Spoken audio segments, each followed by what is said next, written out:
All right, we are live. Welcome, everybody. So, I was wrong about yesterday. We didn't get a new model from OpenAI, but I think that's probably a good thing because it would have been a rather ominous sign. So, I was hoping they wouldn't release their next model on 6/6/24. But we did get an interesting new model from, let me show my screen, from Alibaba, of all companies, put out Qwen 2, which seems to have topped Facebook's Llama 3 model, especially around coding. So I find this very interesting.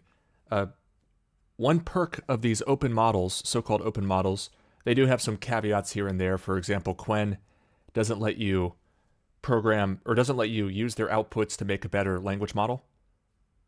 It's forbidden by their terms of service. Llama 3 also has a lot of crazy terms of service items as well. But the benefit here is the pricing. You don't have to spend as much money. You can run it on your own computer, which opens the door for a lot of other crazy ideas. So one thing that we're hearing a lot of is people talking about agents, having like a team of AI agents doing work for them and cross-checking each other's work and building up on top of each other's work. I've thought a lot about it. I don't really see that as being too useful. I mean, maybe in the future, but even still, I think that what I'm going to show you today is a better use of our time and credits, or whatever you want to call it, our budget. So before we dive in, I just want to kind of take a bird's eye view about what I think is so amazing about these new AI tools. So in programming, which still amazes me to this day, but especially when I was first getting into computer programming, I was just amazed by how much you could accomplish with functions. And I think functions are a good place to start here. So we could say, let me just get the syntax highlighting here as if I'm writing JavaScript. But this applies to most programming languages. So if I say function, my awesome function. So functions give us functionality is a good way to think about it. So basically the way it works is it takes an input, or you don't have to have an input, and then it does work, or it takes action, or it finds you an answer, and then it returns your output, or return output.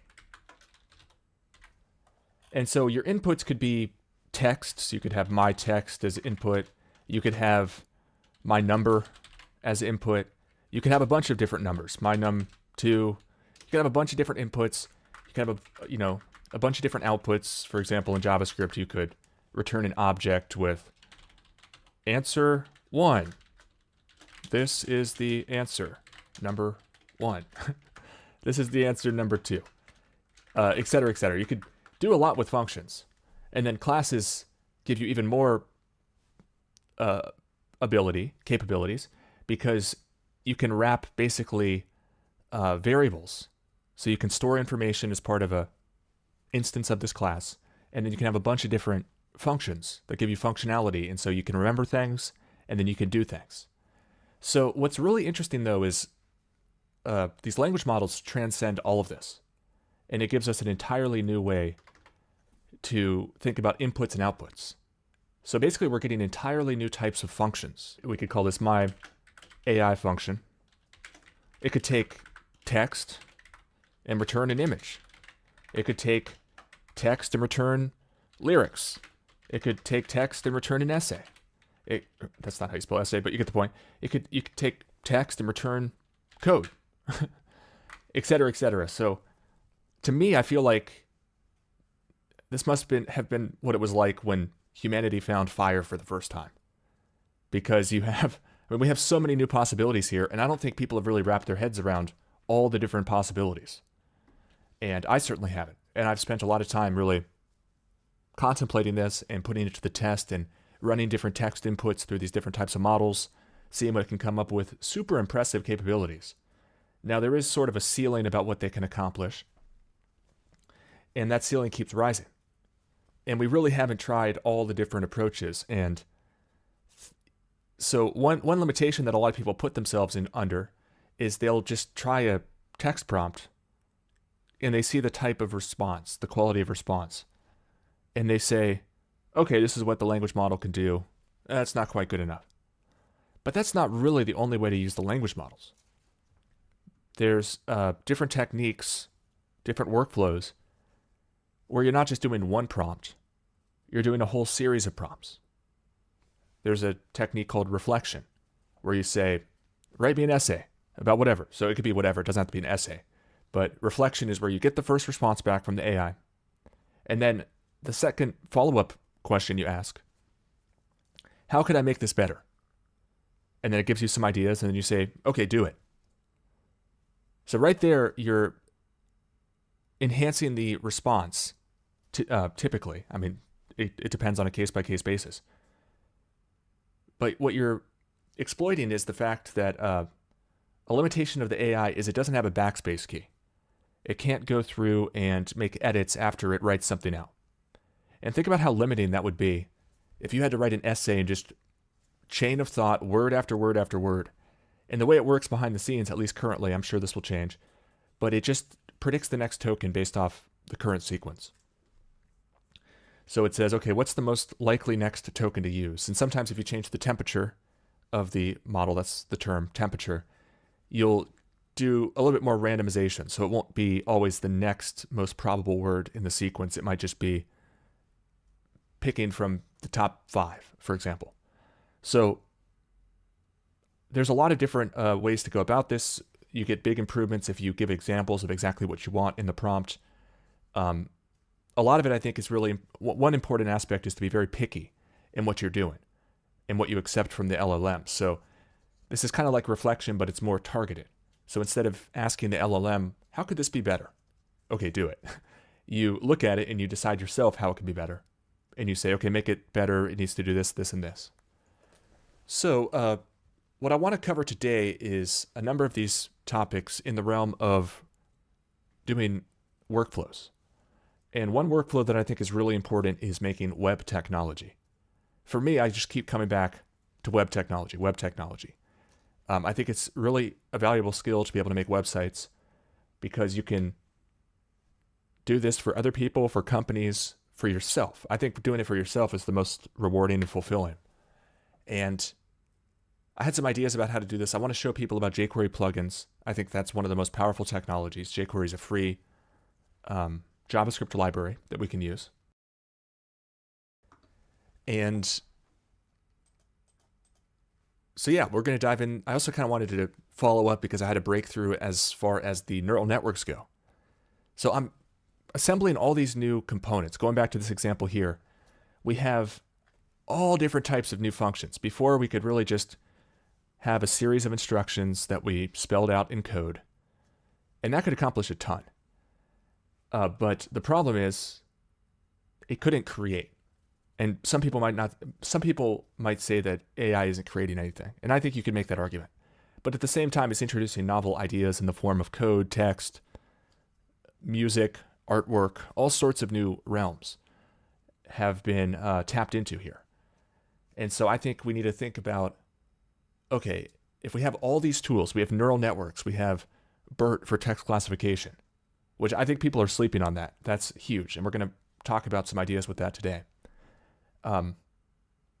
We have all the other tools that we used to have, such as databases and scripting languages and HTML, CSS, JavaScript for awesome websites.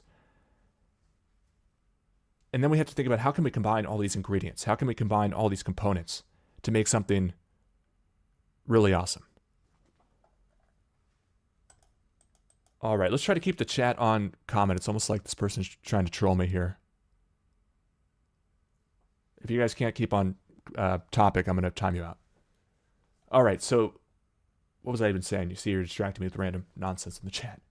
All right, let's continue. So, yeah, we can also have like my neural network prediction, or I should just say, let's call it like make neural network prediction, right? Or make BERT classification. I spelled it wrong, but we have all these new things that we can do as far as programmatically adding intelligence to our already pretty vast tool kit.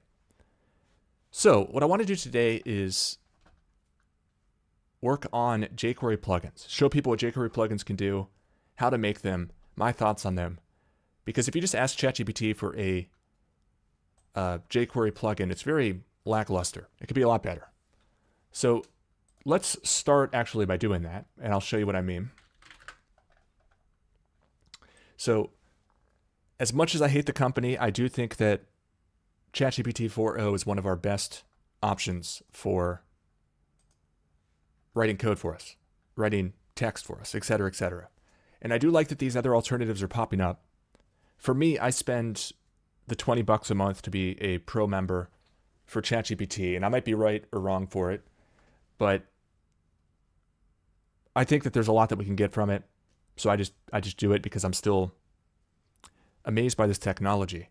So it's an interesting business decision because once you're paying $20 a month, it just makes sense to just go do all your queries there because you're already paying for a bunch of credits essentially. And then, there's awesome announcements like this one.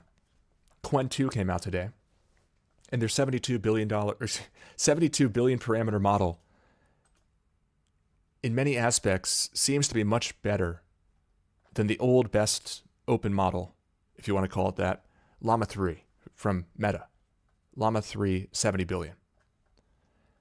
And so this is very enticing. And if you look at the pricing, for instance, on Fireworks, which is an AI service provider, it costs, I think, 90 cents per million tokens. And that includes input tokens and output tokens. So that's much cheaper than, say, OpenAI's version 4, which, let me just check the pricing here. I think it's $30. Man, I should know this. I know that the 4.0 is half the price of 4, but it's very expensive. So version 4 is, which I wouldn't ever really use, is $10 in, $30 out per million tokens. So let's just average this to $20 per million tokens.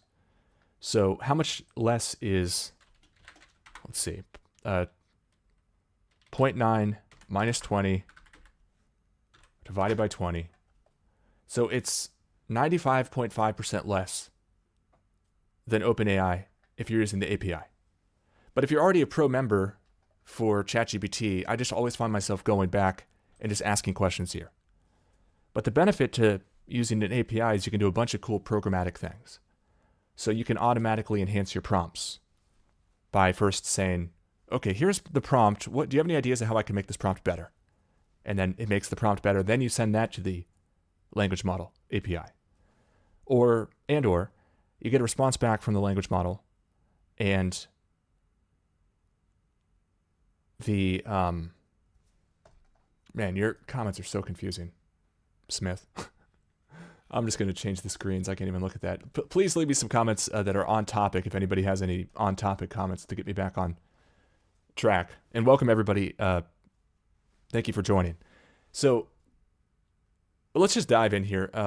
I think you get the point of what I was saying. So what I want to do here is start by asking for a jQuery plugin. Make me a jQuery plugin. Actually, no, here's what I want to do. Make me an HTML page. And HTML pages are a great way to do like a worksheet. And this is what I think is much better than doing agents, is having a workflow and then supercharging certain steps in the workflow with AI. And you can do this programmatically or just copy paste. So make me an HTML page for designing a jQuery plugin. It should prompt for the name of the plugin, the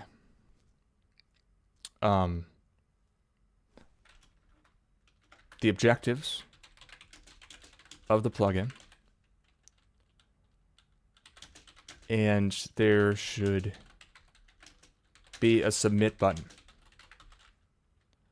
Also, for the next step, underneath, there should be a text box for listing all of the prototype, we'll just say all the functions for the plugin. And let's say there'll be 2 text boxes. So this is what I think about when I'm making a jQuery plugin. And I think this is going to come together nicely in terms of just making this process super quick. And it's also going to explain to people how you can use jQuery plugins to do a lot of heavy lifting for you. And the great thing about jQuery plugins is they're reusable, and they make coding so much more efficient because you have these really easy to use tools that are plug and play. And I'll show you here. So there should be 2 plugins. The first for an example usage call. The second for listing all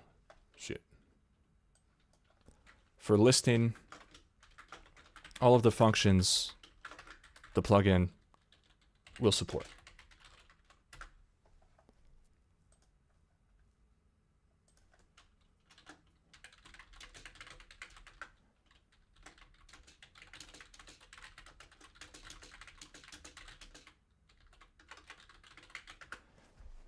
All right, so we have this. Let's just copy this. And actually, before we do this, what I like to do is set up a new project this way. This will allow me just to copy and paste things like crazy into ChatGPT and the other AI models. So we'll do the jQuery code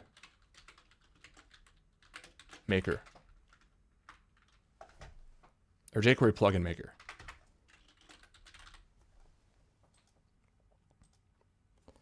So I think this is a good example because it's going to show us a lot of the technologies that we use in the web. HTML, CSS, jQuery, and then I use PHP for the backend. So let me find it here. You can see how much code I'm able to write now with AI fueling much faster development. Okay, so now that we have that, I can come over here and save this off. Gotta find the folder. We'll call this jQuery plugin maker.html.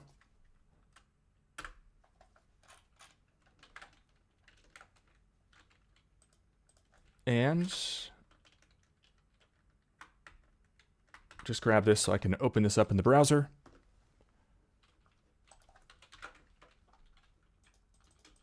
So ML sandbox. And again, I think this is much better to think about it this way than trying to just spin up a bunch of agents using something like Crew AI or even something custom. Although that's probably, a good exercise for people to do. It's definitely not a waste of time, but I think you'll find that it doesn't really buy as much, and it just spins around in circles and goes in wrong directions, and we need a human in the loop, as they say. So one of the first things I'm noting here is I really want it to be dark mode. Please remake this, or please make this dark mode.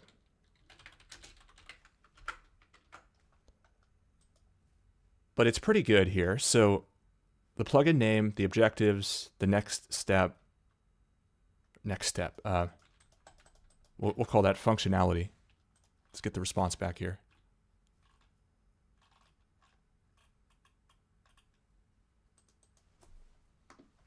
So again, one of the top rules of mine is be very picky in the code that you take back.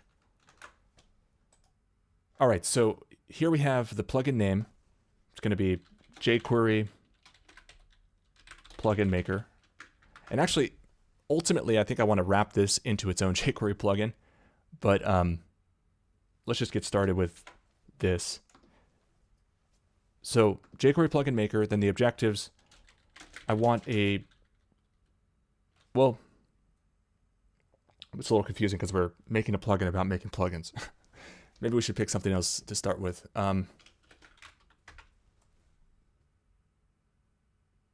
Oh, that was one that I was doing earlier. make me a jQuery plugin that fetches batches of text to classify for my server and then lays it into, okay, this is a good one. So I already have this written out. So next, let's just do another back and forth with ChatGPT, and we'll say, okay, now when I click the submit button, and that's always, I hate the word submit. I usually avoid it like crazy, but since it's just a plugin for myself, I don't really care. I'll change it later. When I click the submit button, I want to fill up. Actually, here's what I want to do. So we'll take it from here. So let's do a little template making in my text editor here. So I have, for example, a good template that I like to use.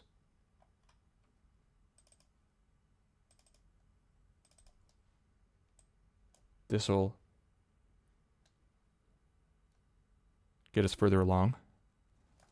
Just copy this.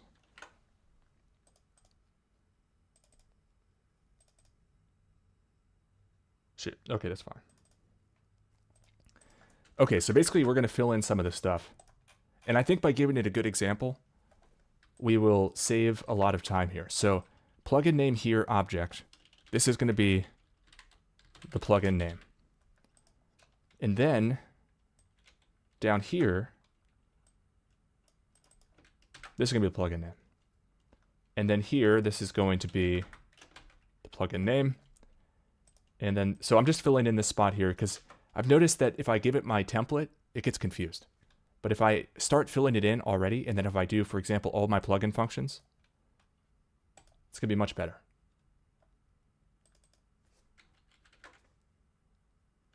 All right. So we're just thinking about how we want to deal with the inputs, and then what we're building together. We're essentially crafting a prompt that we're going to give to either ChatGPT or an open source model, and then thinking about how to do iterative steps until it gets perfect. But also we want to have a human in the loop, as they say.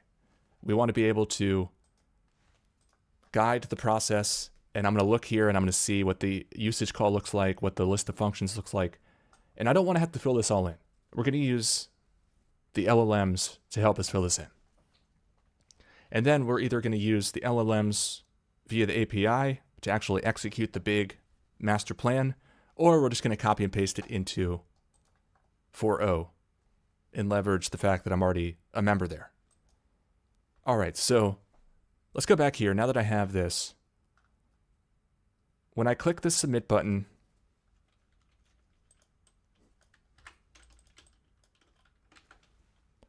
I want it to,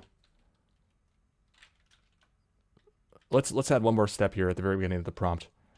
Add another text box at the very bottom of the page that will have the generated code for the jQuery plugin. And when I click the submit button, I want you to take the plugin name I typed in and fill it into all the placeholders in the following text. All of the plugin name placeholders in the following text, and put the resultant text in the bottom jQuery code text box. Here's the template text with the placeholders. So we'll be adding the functions in here in a second.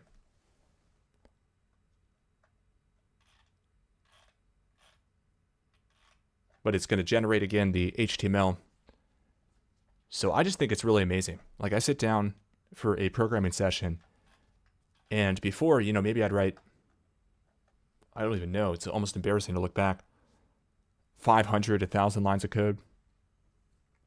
And a lot of my work would always be to develop in such a way that I didn't have to write a bunch of code because it's all reusable code that I'm leveraging over and over and over again and building on top of. But now I'm, easily writing over 10,000 lines in a sitting.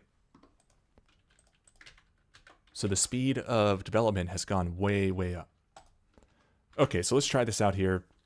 We'll call this the text classification UI plugin. I click submit. It's making me do the objectives field. It's kind of not really necessary, but we can do it. And then we have the generated code down here. It's very... So actually what I want to do, let's just tell it to change the bottom text box to a content editable div. This will make it automatically the right height. Okay, so another thing we need to do here, and we can. Oh, I didn't show my screen, but I'll show it again in a second. Sorry about that. Another thing I want to do is grab some code from here. So, and I'm wondering too if I even want to put this into my new project that I made, or just because I have a lot of other code that I can leverage in another folder.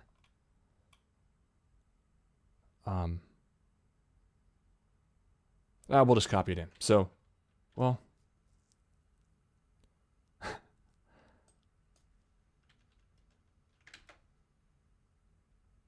we'll just copy it in. So we'll get the new code from up here and paste this in.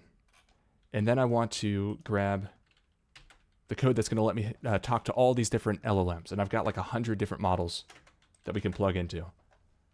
But I'm especially interested in the new Qwen 2 model. And we could also plug into OpenAI's API, but I'd rather just copy and paste it into ChatGPT for the cost savings. So, well, it's not really cost savings, but I'm already a member, so might as well use my credits. Okay, so let me copy in some additional code here.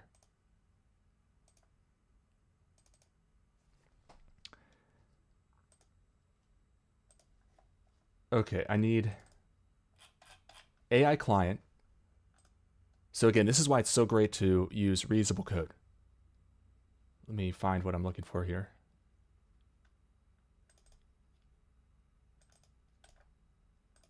New folder, PHP.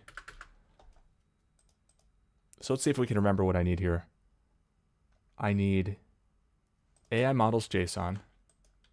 Maybe, maybe not. In the JS folder, it's not what I meant to do.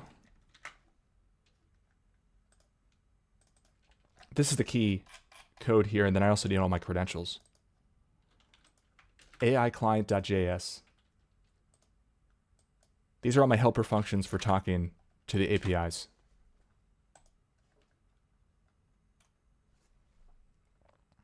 Which in the future, there's going to be way more APIs for us to plug into. So it's a great thing to be able to figure out how to code, because there's going to be so many doors opening for people who can code, or at least use ChatGPT to code for you.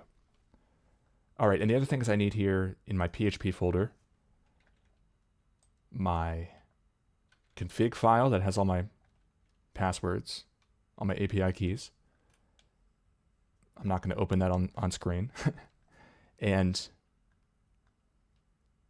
then there's this other one, Discover Grid JS config. This will take my code and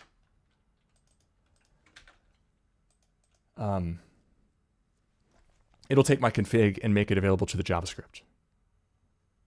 All right, so let me try this out. I'm going to try it off screen. Make sure it works.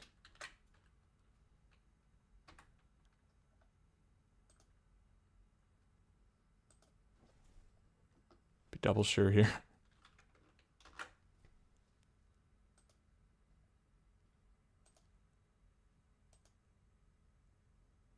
Okay, I need my authorization code as well.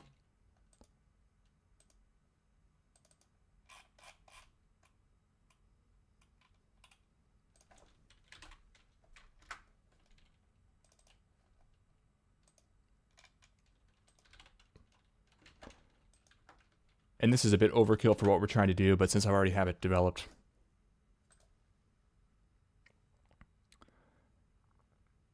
All right.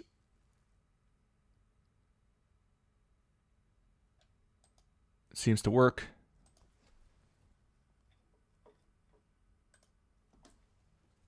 Okay, so next up,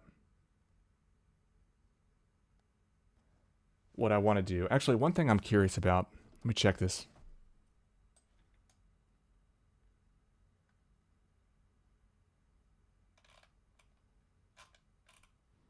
Okay, interesting.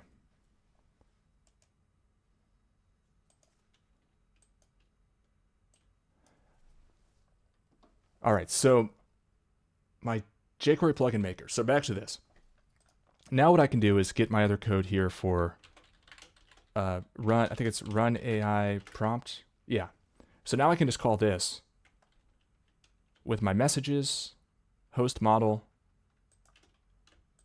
ops. What are my ops here? Just copy all this. And we can just extend what we have here. So first thing I want to do, I realize I don't have jQuery. So we'll add that, and then I can put a script tag. So script allows us to use JavaScript to make our page dynamic. And since I'll have jQuery in a second, I can do this, document.ready, and then whatever function I put inside the document.ready, parentheses, gets run when the page is all set up. So if you don't do this, and a lot of times you'll jump the gun and you'll start trying to access things that aren't even ready yet. And I put a typo there. Okay. So what I want to do is listen. I mean, it's already doing this somewhere. Oh, it's already, okay, I already have this. I just need to move it. We'll just do it down here. So when the plugin form gets submitted, I also hate this. It's using like a form instead of how I would tend to do it, which is not using forms, since we're not actually submitting a form, but that's fine. The plugin name, the plugin objectives, the template. So this template part we can kind of table for now. The key thing now is we want to get a list of the functions and the usage call, and then we're going to tweak those by hand. So this is what I think is a better approach than using agents, because we know exactly what we want. We want to put up rails and make sure that we're moving in the direction that's towards success. All right, so we're building here the prompt for, let's say API outline equals, and we'll fill this in. And then we'll run the query.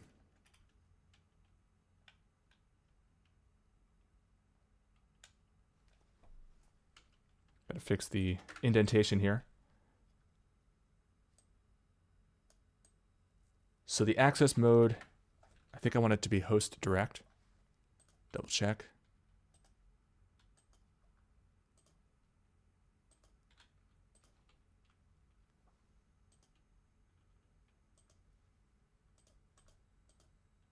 Okay, actually, let's do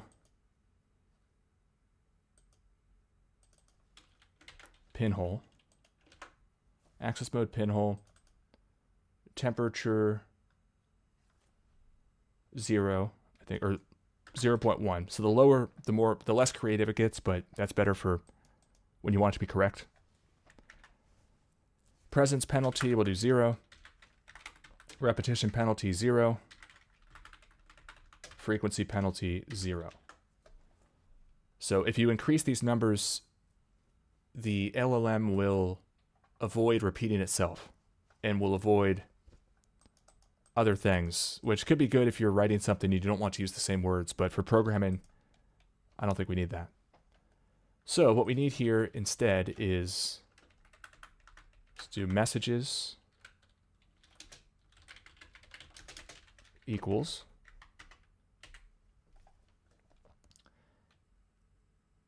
and I'm a little curious here. So now I'm just going to, jog my memory here about what the run AI prompt does. I can just click this little arrow here, put it in the console. So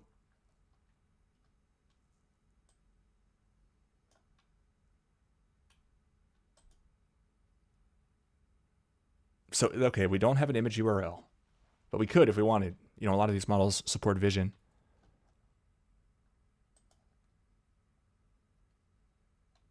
So host direct model. So the system prompt is another, okay, so I don't need to put that in the,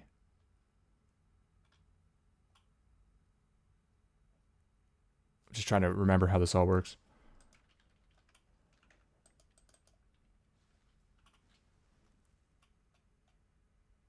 It's an option. No, that's, yeah. So let's try this here. System prompt, you are an expert in making jQuery plugins. Let's say you are a JavaScript developer, an expert in making jQuery plugins. So system prompt is basically you tell it how you want it to act, which can be can really change the response type that you get. And that's something you can't really do via the command line or via the, what's it called? ChatGPT.com. All right, so then we have our user role. That means that we're asking a question. And the content here is our prompt for API outline. And what we're going to ask here is, I'm making a jQuery plugin, and I need your help to design the API.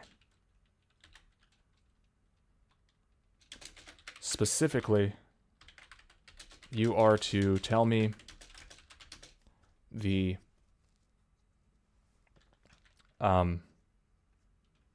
functions that the plugin should have,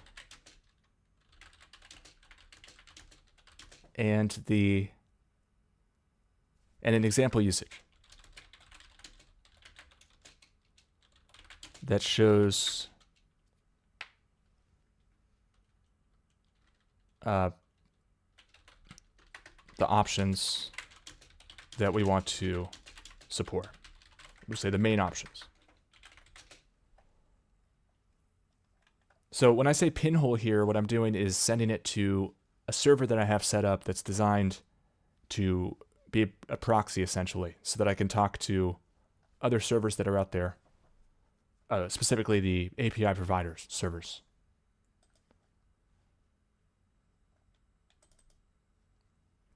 So we need to flesh this out a little bit. My plugin name is plugin name. And the objective is plugin objectives. We'll start with this and just see what it says, but actually we'll go a little bit further. Please provide the functions in a bulleted list with just the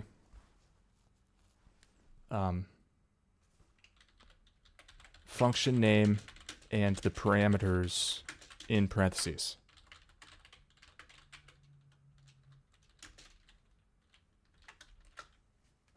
And we'll probably have to give some more examples in the future.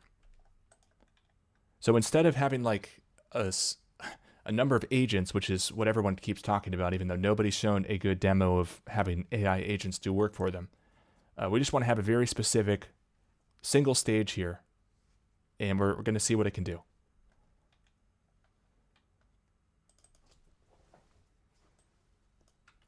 So here's when the response comes back.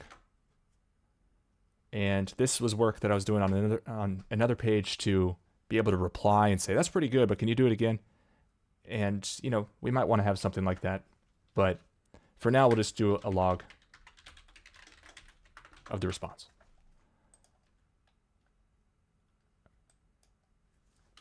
And let me add a little bit more here. I'll say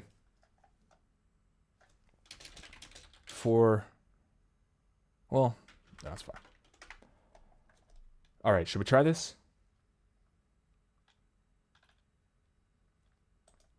I don't really need this right now. Also, generated code.val, didn't I tell it to do?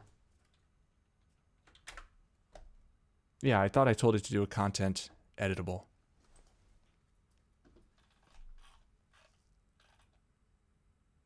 Okay, so somehow I didn't copy it. We'll just do a one-off here. Oops. So for content editable, use .html, which is a jQuery function. And then for text area, do .val. And then so we have to change this as well to a div with the attribute content editable equals true. All right, but we're not even using that. I don't think we want to use that. We don't really need any of this. I'm just going to comment it out.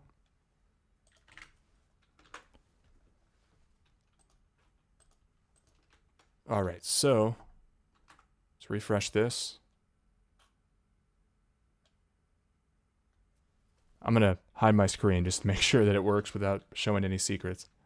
I'll bring it right back.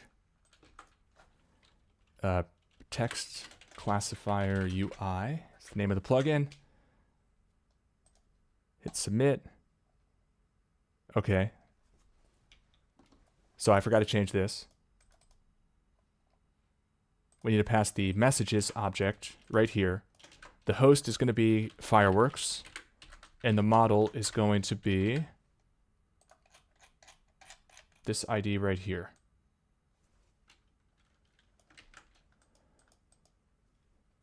So the way I abstracted it, and I recommend it, is we want to support a number of different, I'm not showing my screen. We want to support a number of different hosts, typically.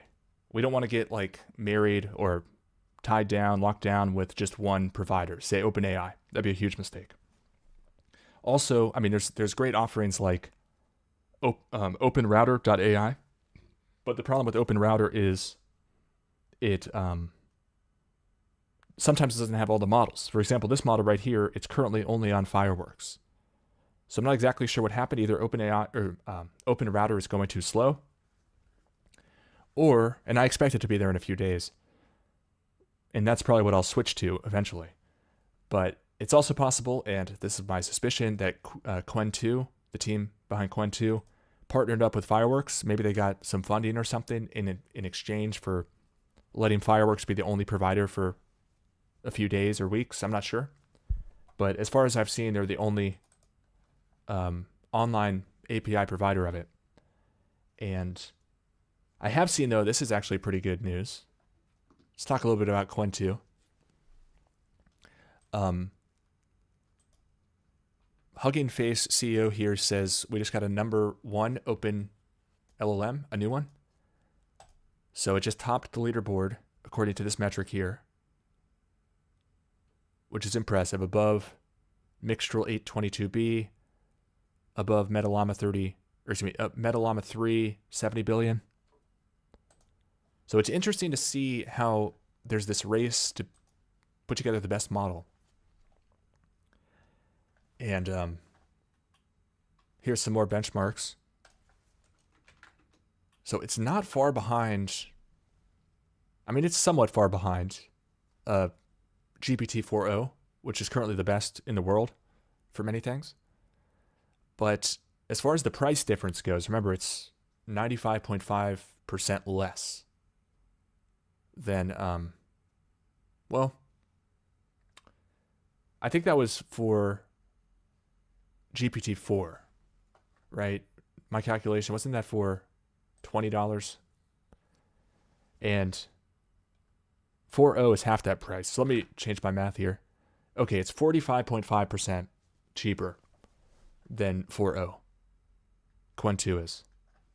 And then I think that we'll probably see the price of Qwen 2 drop another 25% when these other providers follow in Fireworks' footsteps.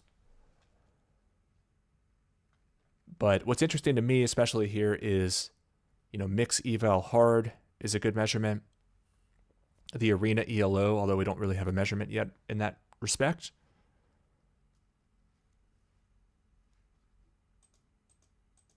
So Ollama, this is really what I wanted to show.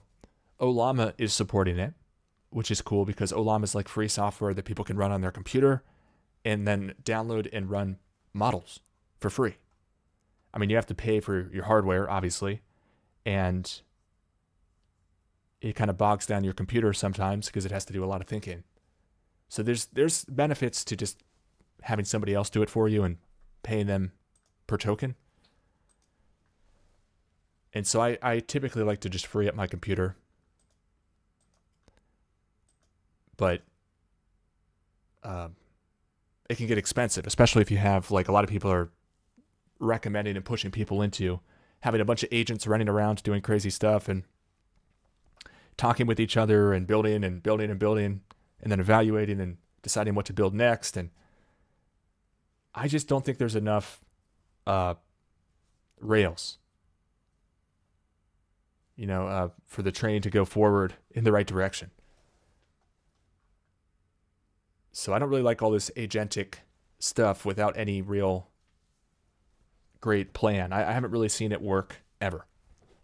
And I keep my ear on the ground for this type of thing. So I think it's much better to have like worksheets that are fueled by AI at the right spots, the key spots.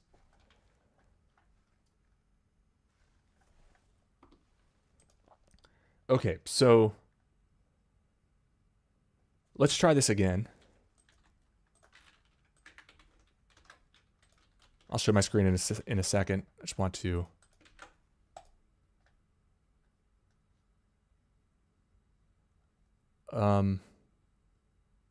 API data is undefined. Okay, I'm not going to use system prompts. I'll just comment it out. I guess I don't support that feature.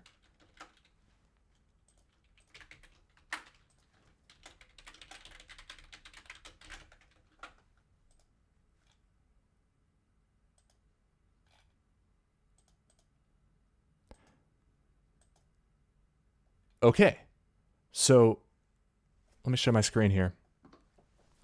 I reached out to my API pinhole and I got back a response, which is great. And then I think I put it in the console. So we got the response back. So at this point, what I need to do is parse this out and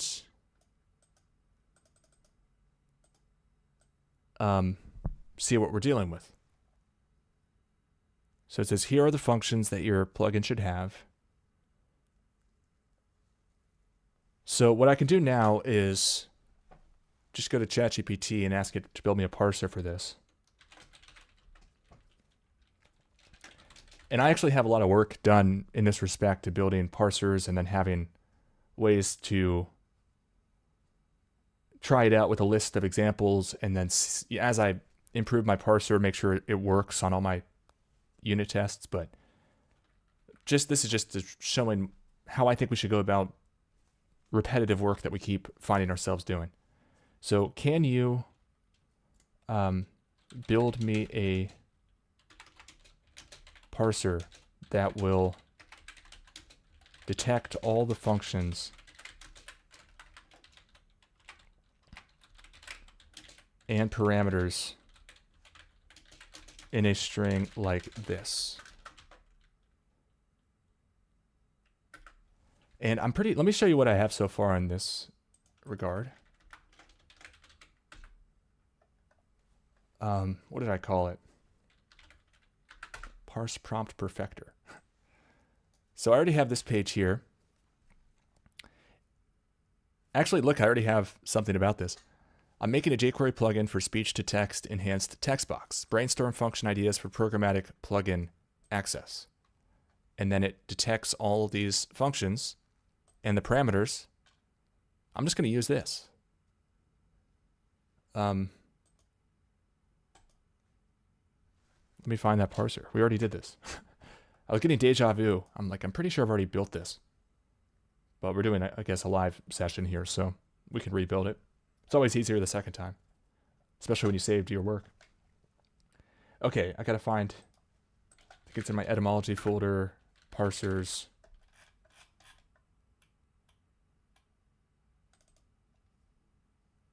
jQuery plugin function brainstorm parse. I think that's what it is. So here's the code. And I can see what ChatGPT gave me. And I can say, is it better than what I already have? Is it better than what I already have?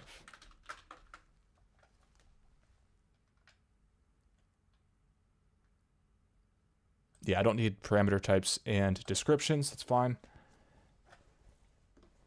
Okay. This is awesome. Okay. I'm also liking how the other example prompt worked, where I don't try to do two things at the same time.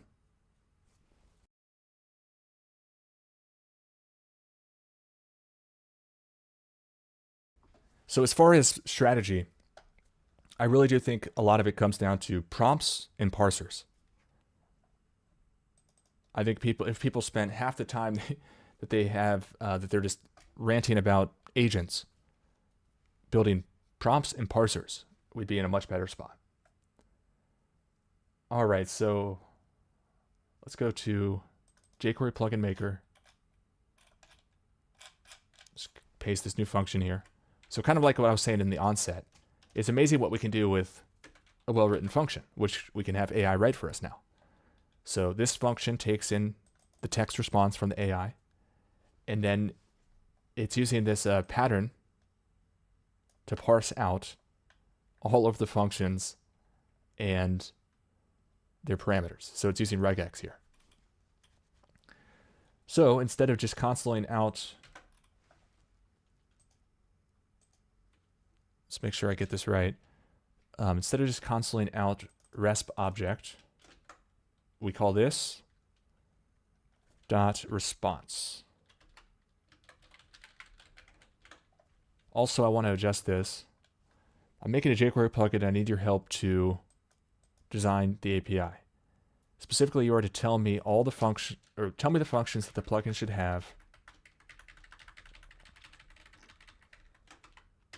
My plugin name is, and the objective is, please provide the functions in a bullet. Okay. So let's try this out. Also, when we get the response back,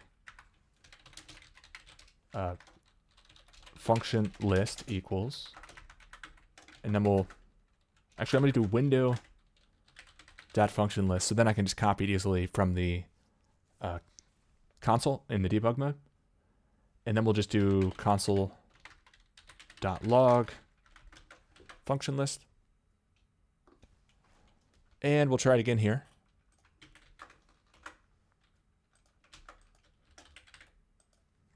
I'm going to hide my screen. I just really don't want to broadcast out my keys. I'm very short on funds these days. Okay, so we get back 8 items in an array. Initialize, fetch batches, layout batches, create sortable columns, drag between columns. Don't really need that. But so let me show you exactly what I prompted here. Make me a jQuery plugin that fetches batches of text to classify for my server, and I give it just this made-up endpoint for this. I'm not showing my screen.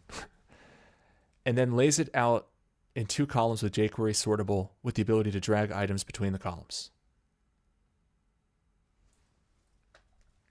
So create sortable columns, drag between columns, update server with classification. That's a good one. Clear layout, destroy. That's pretty good. I don't need drag between columns because It's more of like an initialization thing.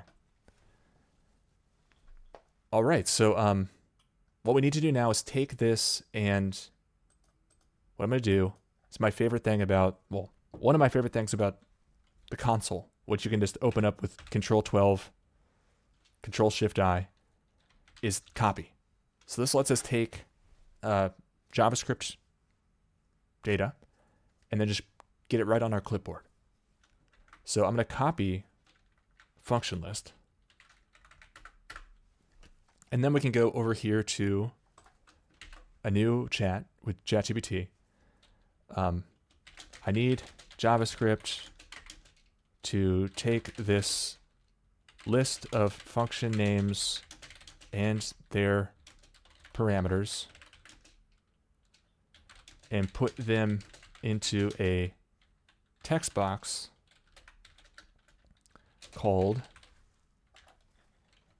So whenever we have text boxes or user interface UI elements on our page, we want to either give them an ID or a class or both. And elements can only have one ID, and the ID has to be unique to the whole page. But they can have as many classes as you want, or 0 classes, and classes do not have to be unique. The whole point is that you're going to have oftentimes many elements with the same class, and then you can do just batch operations in effect to all of them. You can just hide everything with one class in one fell swoop. So let me find what we called these, what this text box is called. It's called plugin functions. So I can just tell it here, called hashtag plugin functions, or maybe even better would be into the hashtag plugin functions text box. And it's just going to know, because of this nomenclature, that I'm talking about a text box with the ID plugin functions. That's what hashtag means. Okay, so I have this variable called function list, I think is what it was called.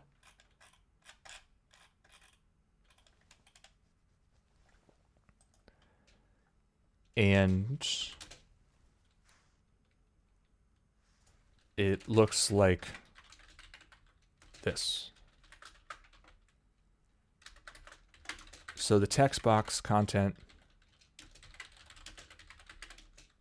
should be, and now I'm thinking like, I think we should do a content editable instead of a text box, but we can do that later once we get the work. Let's just tell it that. Content editable div.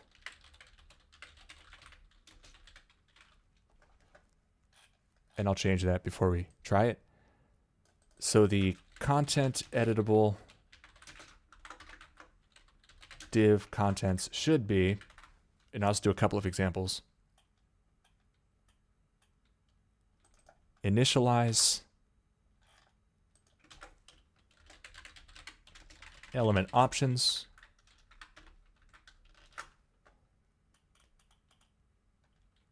fetch batches, and layout batches. And then the good old fashioned ... And while it thinks about that, I'm just going to change this to a content editable. I already have this example we can use.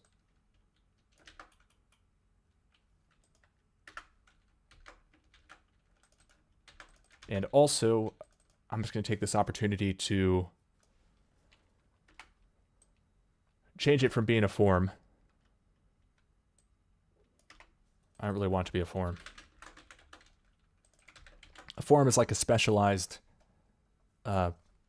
element in HTML. Typically, you'll have like an action parameter, and then, whatever .php or whatever language you're using, and it'll send everything keyed up by name to that. And that was kind of before the days of dynamic JavaScript taking over, jQuery taking over. So let's go to, we'll change this to from submit to submit button.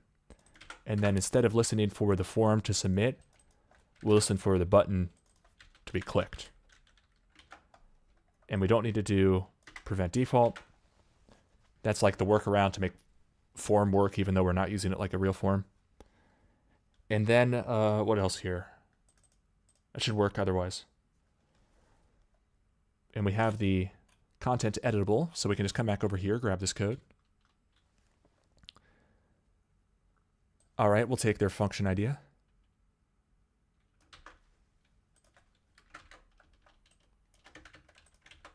Again, functions are just standalone little encapsulated pieces of code that do work. Sometimes they fetch us an answer. Sometimes they just return nothing. Sometimes they take some inputs, like this one takes a list of our functions that we just received. Other times they take nothing. It's very flexible. All right, and you can see it's using JavaScript here, .inner HTML equals function text. That's the same as HTML this, but then we'd have to wrap this in a jQuery selector, which doesn't really matter either way to me. We'll just do it this way since I just changed it. All right, so we're picking up speed here. Let's try it again.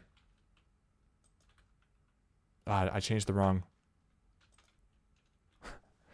I changed the wrong one.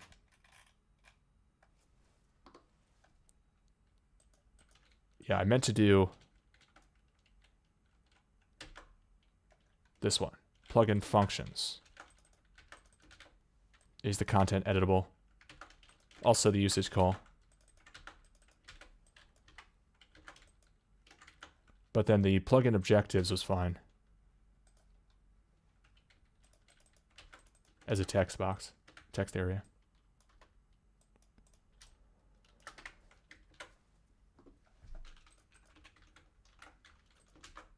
All right, so text classification UI, hit the submit button.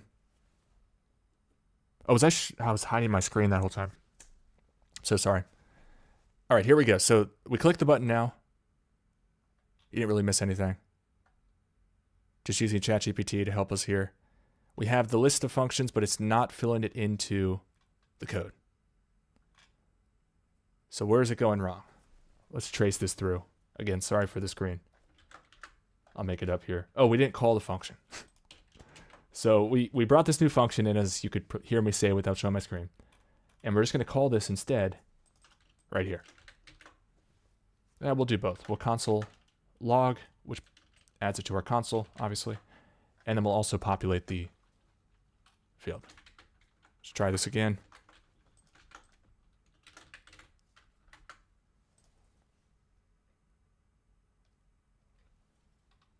Boom. So what's good about this is I could have just automatically built out this crazy query and sent it over, but we want to go back and forth with the AI. And I want to make executive decisions along the way. So we can see here that it has some good ideas. What I want to do instead, though, is let's get more specific, because this isn't actually what I wanted it to do. So make me a jQuery plugin that fetches batches of text to classify from my server. All right. After we get the text items to classify, I want to, we'll call a separate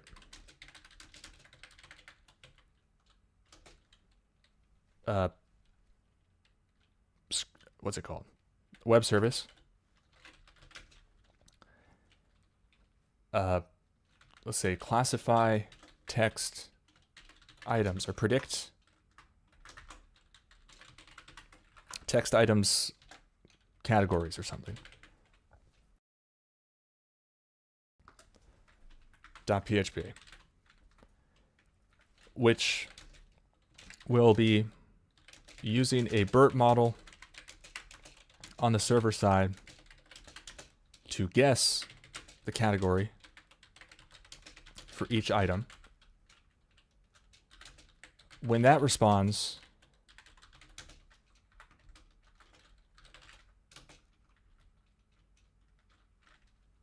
we will add a column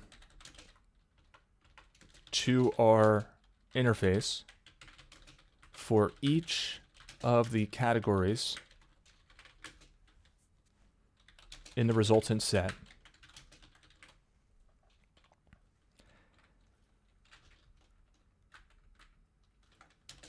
And the columns will have a header which shows the prediction, and underneath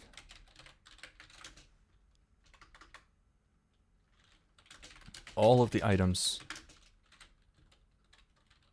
that are predicted to be in that category. And we'll add this part later.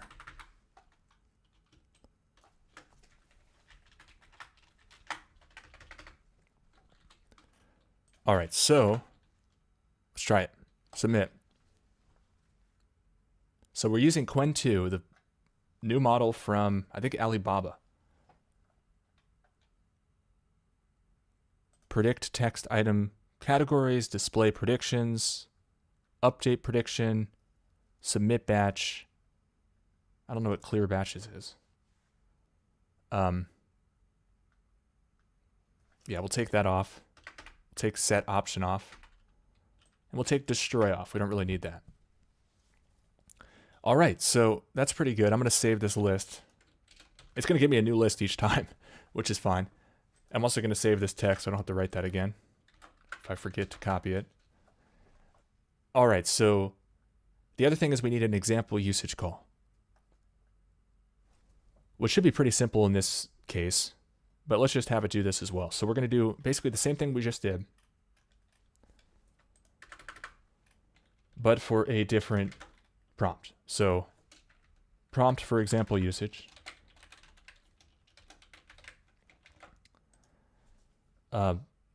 And I need your help to design the example usage JS snippet. Tell me the JavaScript to invoke the jQuery plugin named. So I just think we can really streamline a lot of our operations. I think of them as worksheets, and it's helping us fill out the next sections. And I just think this is incredibly useful. And I can just imagine for anybody who works on computers or works with computers to do your job, whether it's Excel sheets or building websites or building anything with computers, if you do a lot of data wrangling, or if you do a lot of design work, or if you do a lot of, say, even songwriting or anything, and you need to brainstorm ideas and then whittle those ideas down and then take that next list and then transform it to something else, or make an outline and then you want to modify the outline and then fire it off and have it flesh it out. There's so much potential just to add helping steps, helping hands along the way. So I can take this part out here. I'm just curious what it comes up with. We might just ditch this next step here. I hate constants. Totally unnecessary, in my opinion. Because, I mean, unless you really don't want somebody to change the variable value later, why not just use var? It's funny because back in the day, for whatever reason, maybe just because the computers were really bad compared to what we have now, there was all this optimization work, and everyone was building these frameworks like React and Angular. And then now JavaScript can just do everything. You can just make global variables left and right. Some people scoff at it probably because they're financially invested in Angular or whatever, React. But it's so, like, you can do anything with just vanilla JavaScript so easily that you can do in these other really convoluted JavaScript wrappers that people are obsessed with. So although I do have a fond place in my heart for jQuery, I think it makes life so much easier. And you can always, of course, use your just what they call vanilla JavaScript, unless you want to save some time and just use the shorthand that JavaScript gives you, or jQuery gives you, which I do a lot. Okay, so we're going to do this again. Send a new messages array. So what's interesting too, it took me a while to figure this out, how these language models worked, because it's very counterintuitive to how we think about text messaging. Because when you're using like a ChatGPT, it feels like you're messaging a friend. I mean, not really, but it's the interface of messaging that we've used to talk to our friends over the years, is what I meant to say, right? We send a question, it sends a response, we follow up, it sends another response. But what's really going on, and you see this once you have to implement stuff programmatically with the APIs, is you have to, for each of the follow-up requests, you have to send all the other messages. So basically you're saying, well, I told you this, and then you told me that, and then I told you this, and then you told me that, and now I'm asking this. And it's like, okay, here's the next response. So it's not really how we think about messages, which is where the sender and the receiver on both sides know what they're talking about and know what's been said, and then they get the next message and they can respond to it. I mean, of course, we can also scroll up and see what the history of our text message exchange is. But with these language models, we're really having to send the whole conversation each time, which is kind of crazy. But it's also good because it'd be creepy if it just remembered all of our messages. And this is also interesting because you can take a conversation that you had with one language model and then swing over and talk to a different language model without skipping a beat. It also it opens interesting possibilities for correcting or changing what the machine told you. You could be like, oh no, you told me this, even though that message may have never actually happened. I haven't really thought of a good use case for that. But let's continue. So in this case, we're just prompting for, not the API outline this time, the example usage. Make sure to copy this. Then the response comes in, and we'll just put this into place. And now one thing that's important on this front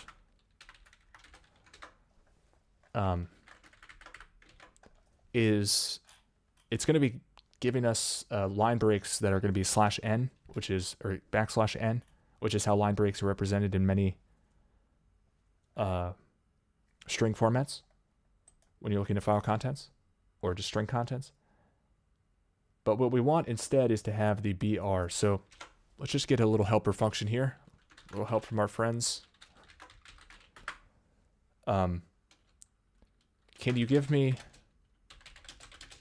a JavaScript function to replace /n and /rn, which is sometimes seen as well, although we won't really see that here, with BR. So I love being able just to whip up these functions without having to, I mean, I have them all over the place. I could just dig them out, but it's good to show people how easy it is to make the function that you're in need of. And then we're going to invoke this.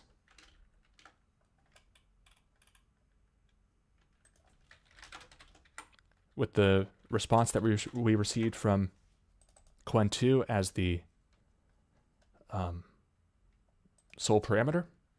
And then I just need to remember what the box was called. Example usage. Hashtag example usage. All right, so we'll do this again. Try to do better with sharing my screen at the right opportune times. So now I submit, and it's sending 2 requests to Qwen2 at the same time.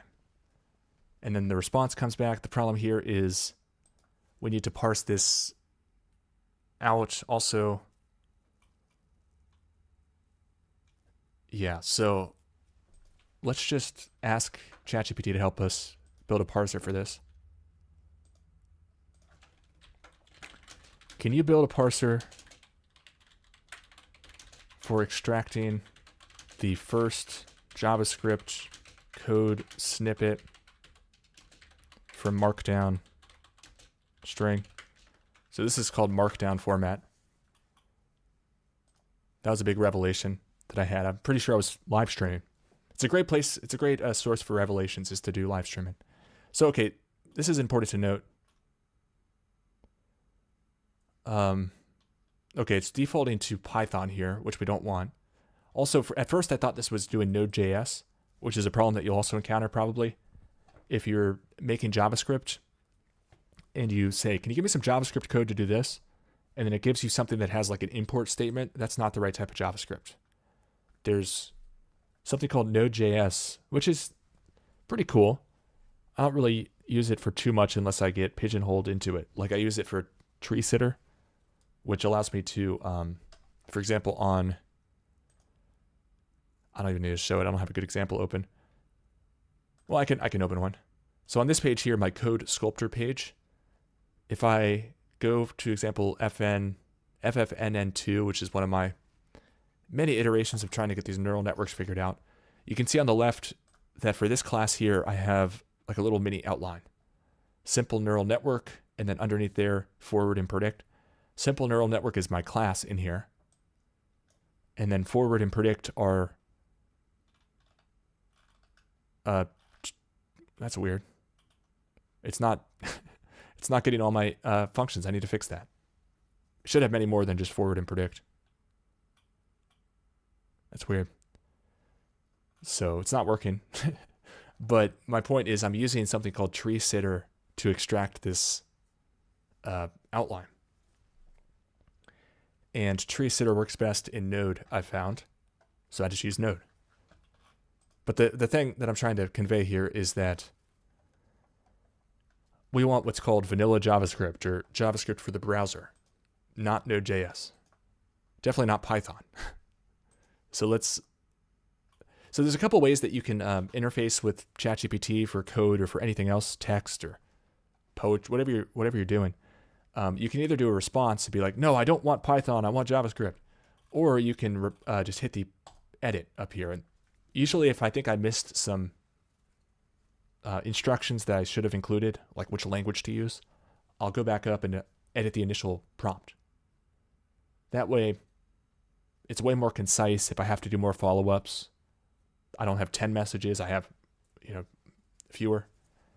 So can you build me a vanilla JavaScript parser? Hit send.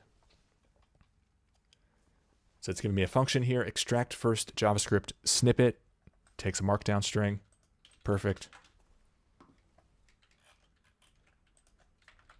So this is just something I don't trust agents to be able to do. And I'd love to be proven wrong at some point. Somebody comes up with like a really genius way of using agents to do this type of stuff, but I really don't want to have a bunch of random garbage code. My mom is a swim coach, and I always loved the expression. She had this expression, garbage yardage, when bad swim coaches would just have their swimmers just do tons of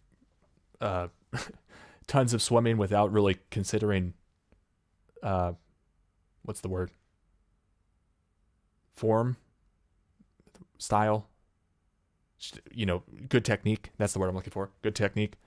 That's a garbage yardage. So same thing for coding. I don't want a bunch of garbage yardage. I want everything to have a purpose and a reason and it makes sense. And I want it to do the functionality I want implemented the way I want it to be implemented. And if you want something done right, sometimes you have to do it yourself or at least oversee the process, right? Okay, so prompt for example usage comes in. We get the response back. And instead of this step here, we're going to do an extra step. Var usage example equals, let's see, parse, what's it called? Extract first. And then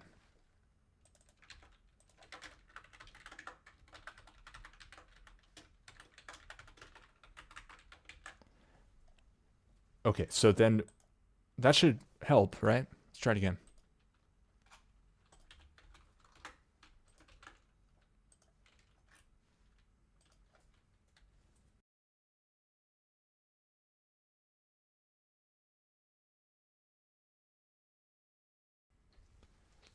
So the functions come back, the usage comes back. It's not exactly what I needed because it's doing the ready function here. This is the key part. I could always just delete this. The indentation's a bit wacky too for some reason.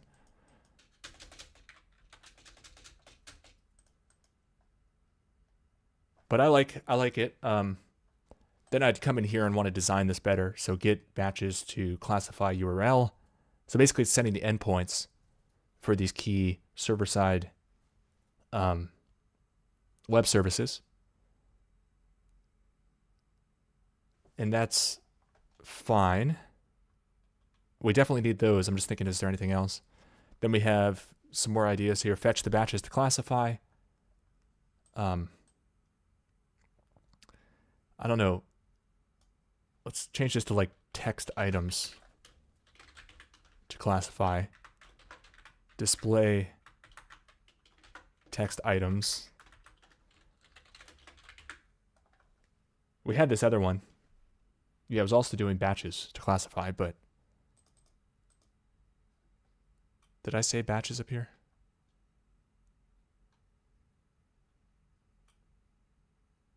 Okay, get batches to classify is the name of this PHP. Get text items to classify. So you see, it definitely picks up the context clues. Like that was buried inside of a file name that I just made up. So get, make sure I'm showing my screen. Okay, get text items to classify. Predict text items class or categories. Display predictions. Update prediction column. That's not really. I like the other one it came up with better, other than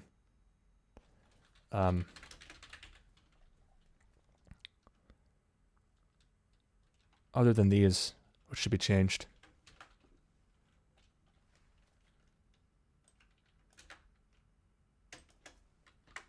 So we're pretty much honing in on it. But the beauty is you're seeing now that whenever it comes time to make a new jQuery plugin, once I have this, it's much easier. Because I, obviously, so far in the stream today, we've had to build this page. But once it exists, once we've built our worksheets, once we've built our productivity enhancers, then we don't have to obviously build them again. We can just leverage the benefits. Okay, so the next thing that we want to do is generate the jQuery plugin code from this logic, from these text boxes. So we had something that's pretty good start here.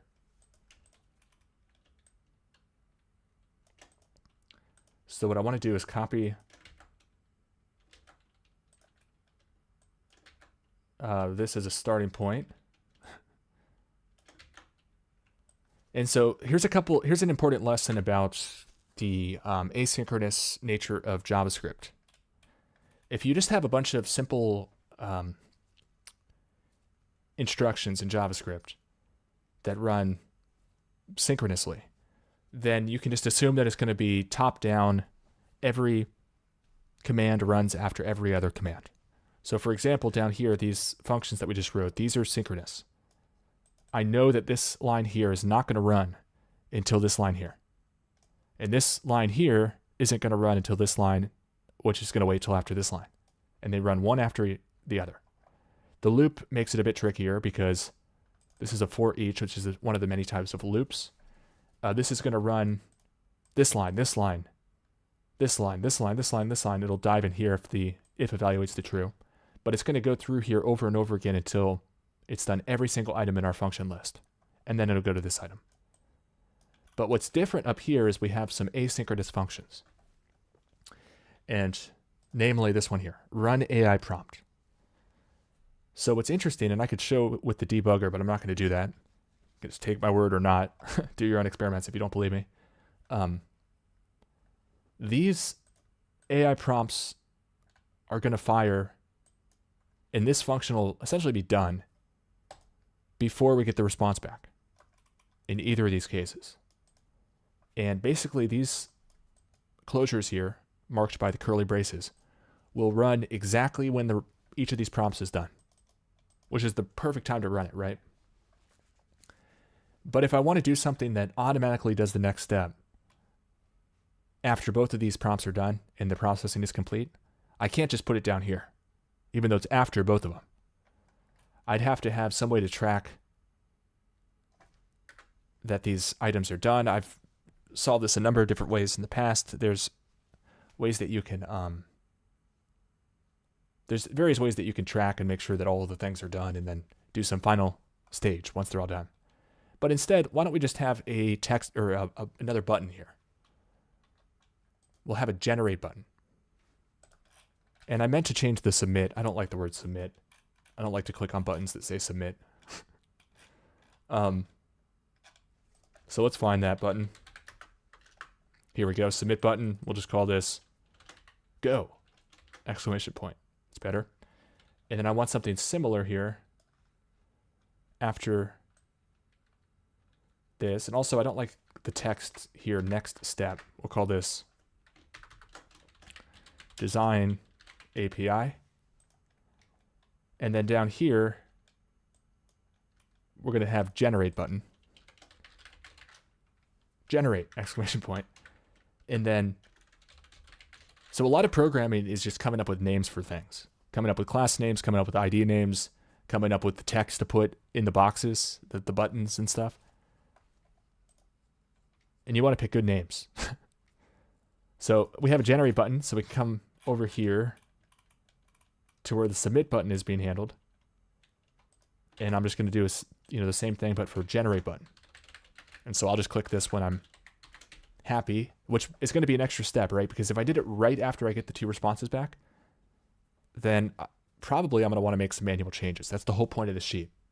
I don't want to just have agents running around that I can't trust, especially if I have like some issue that I haven't really specified clearly. The agents will never be able to read our minds. And that's basically what people are hoping that they'll be able to do. I mean, people will correct me and be like, well, I'm going to get a neuro chip. What were they called? Neuralink. And then it'll know what I want. I'm not going to get a Neuralink. And I understand that the computers, while they are pretty capable at responding to our text queries, if we don't put all the details in there, it's going to have to guess, right? And sometimes the guesses are interesting and come up with ideas that I wouldn't have thought of. So I'm not saying that you have to like specify everything to the T, to the nth degree. Sometimes it's good to give it kind of a vague, broad thing and see what it comes up with, and only clarify and give more details if it's way off base. Okay, so when the generate button is clicked, we have this code that we can use. So currently what it does, and we need to also read from our text boxes again. But the problem here is, and I'm going to basically just go to ChatGPT as I explain it to everybody. We'll type this out. So I have the following function for generating my jQuery plugin code. I need to enhance this to incorporate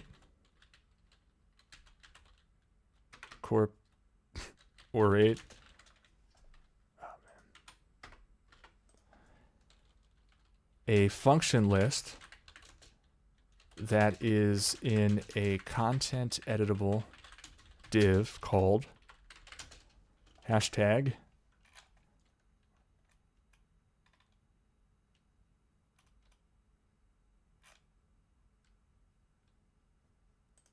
plugin functions,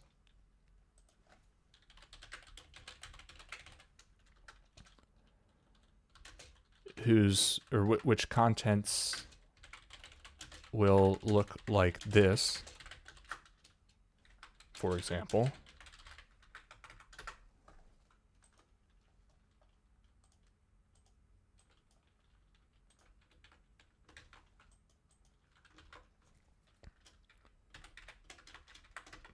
I'm going to take the other one that I already, well, it doesn't really matter because this isn't, we don't have to live with this, but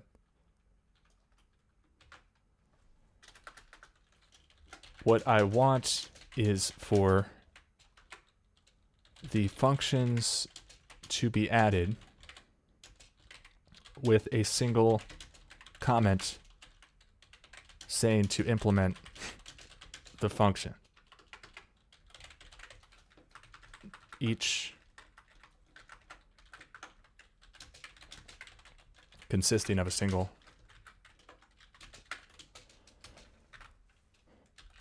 And so this is teeing it up for me to be able to just copy and paste it into 4.0. And it'll build out this complete prompt for me eventually. All right, so I need to give it an example here.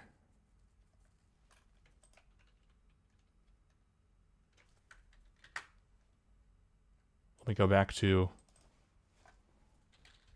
so it's really always a good thing to have your preferred stylistic decisions in like a template file somewhere. So if you're a Java programmer and you like things a certain way for your Java classes, or if you're a Python coder, I think it's good to, like I did here, just sit down and think about what's your preferred way to lay everything out. So here's what I'm really looking for. What I want is, so something like the following, obviously with the plugin name and function name correctly changed. And that's pretty much all I really need here. Hit enter.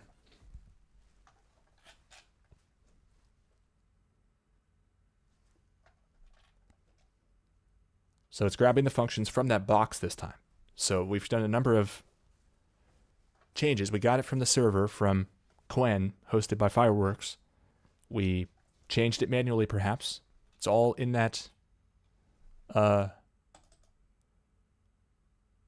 HTML, or the content editable div. So it's doing .text, which is fine here.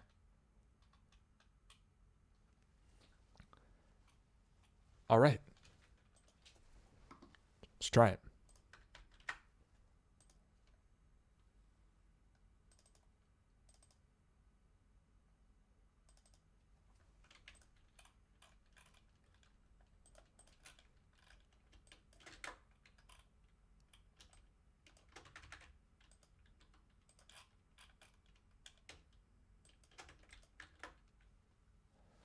Okay.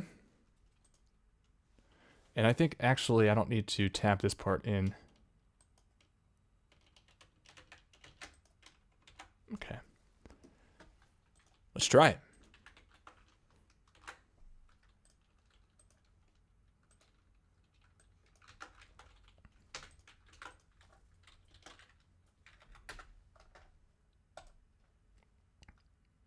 So it just sent off 2 requests to the AI. We got it back. See, this is bad.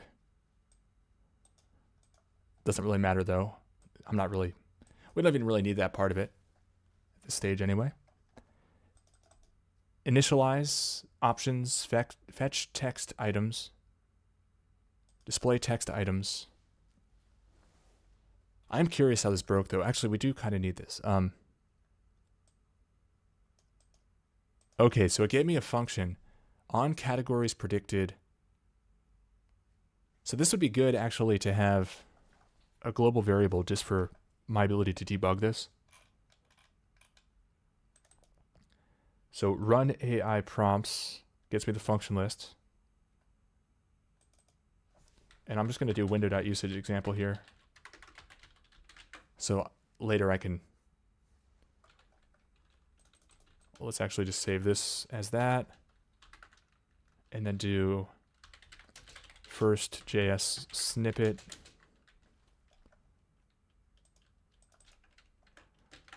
Pass this here. Pass this here. I'm also going to take the opportunity to improve our prompt here, which is just streamlining this process to make it better and better and better, get better results each time, each successive time we run it. So The objective is this. Please do not include the .ready code or anything else outside simply invoking the plugin.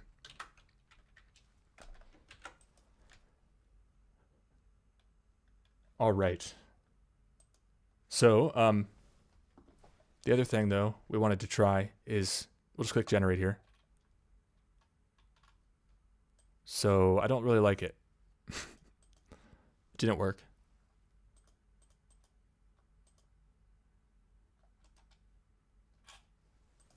That didn't work. I had a big list of functions. My gosh, functions.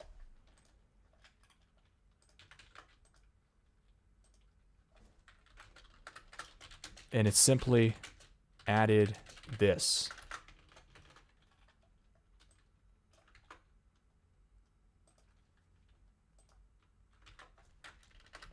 Also, I want the functions declared before the $.fn block. So again, good to be picky, do follow-up replies. Sometimes you don't just want to keep replying and replying and replying, though. It's good to spin off and just do new chats whenever you can. All right, we'll try this.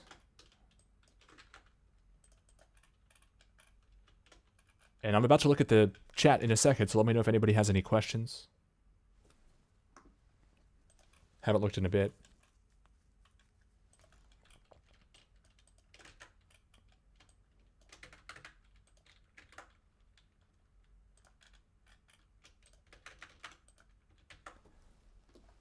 All right, so we'll try this again. The plugin name is Text Classification UI. Hit go. Okay, that's better. Set on fetch complete callback. So it's got like, it comes up with new ideas each time, even though the prompt's exactly the same. But I kind of like what we're already sitting on. So I can just paste this here. Veto it. Then we'll hit generate.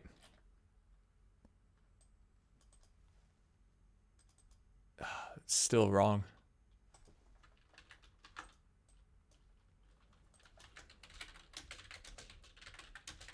Still very bad / wrong. I have these functions and it's giving me this crazy wrong code.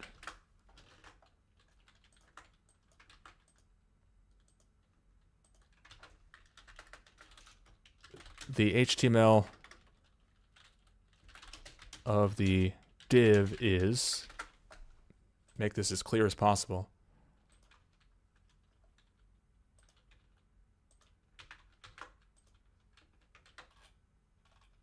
And I'm going to say, what is this?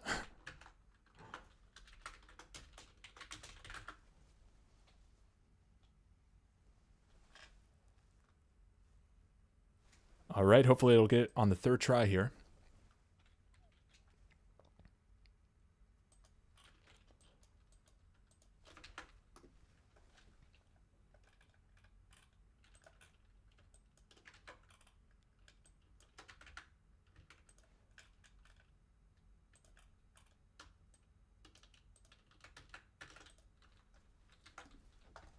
Let's give it another shot.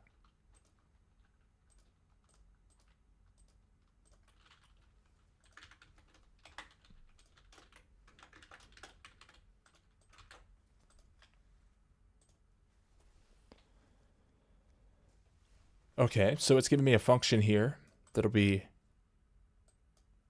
called when the categories get predicted. But I don't really need that. So I can delete it, even though it's not even really looking at this yet.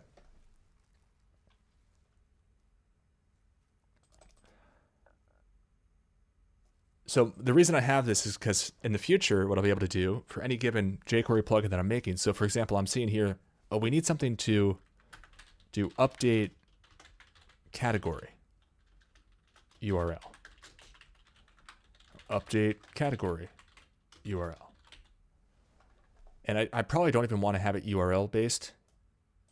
So I'll change that eventually. But I want to have it build this query that shows it exactly the context that it needs to see. Because remember, just by me putting get batches to classify .php, it designed the entire API, which is the question I asked it, around like, okay, we need these functions for getting batches and for saving batches, and everything was batch related. And that's all because it's going off of the text that we put in there. And there's so many different combinations of text that we can give it. And there's better combination and there's worse options. So we want to set it up with the best, most likely to succeed prompt as possible. Let's just click generate for now, see if it gets it.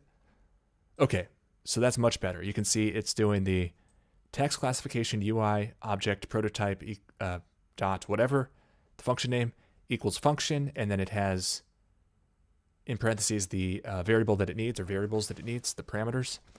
Also, what's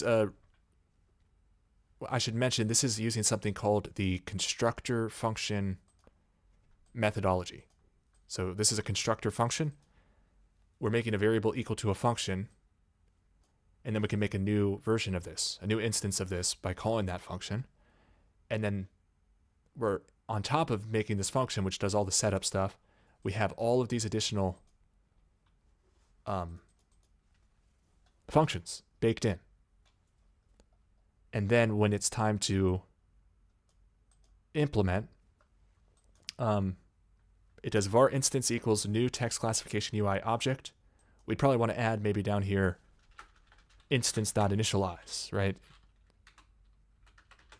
So it's all self-contained, but it's a good starting point. All right, so what next? We're getting pretty close here. So obviously I just kind of put this together. I want to have one more step in this workflow process. So let's go back, add another button. Let me also check the chat. How's everybody doing? And if anybody needs any help with anything like this for your business or your personal endeavors, I am doing consulting work. I'd be happy to take on any new clients. Just send me an email, timtruth@protonmail.com. Let's see. Somebody is just spamming links in my Rumble chat. Let's take that off. All right. Check my YouTube. Roy. Shout out to Roy. All right. No off-topic questions. White Boy Tactics. Good to see you, White Boy Tactics.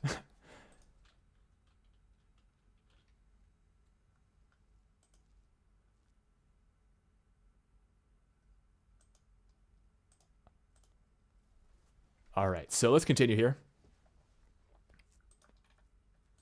If anybody needs off-topic questions, you can email me. No need to spam my chat. This is a place for us to come and exchange notes on the topic at hand. All right, let's continue. So what I want to do now is add another button. So it's going to be make prompt button. We're going to do something when it's clicked, obviously, as we tend to for buttons.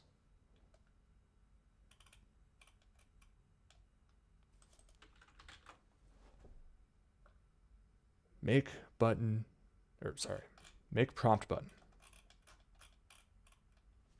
So just copy one of these lines. Make the prompt. Put this at the bottom. Call it the final prompt. So when the make prompt button is clicked, we'll copy this as a starting point. I'm making a jQuery plugin, and I've designed the API, and I need you to implement the perfect complete code.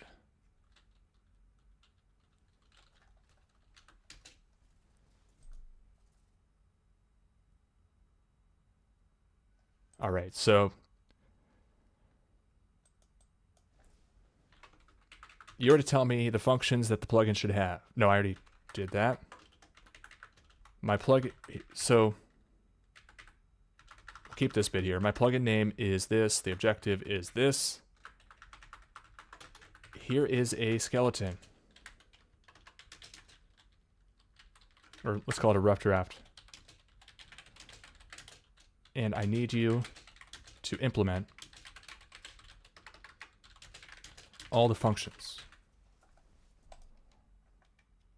And the great thing about this approach is that it'll all be in the first prompt. And then the second prompt will come in, or the response will come in. It'll give me a response. I can eyeball it, try it out, come up with critiques, come up with requests. Again, be very picky with what you accept from these LLMs. And then you can continue the conversation. We could have 10 more back and forths. No, do this. It's not quite good enough. Or how about this? Oh, no, it's not quite good enough. All right, so we'll get the HTML here for, do one more thing here. Just cleaning up my chat. People doing crazy stuff. I want to get the current code. What is it called?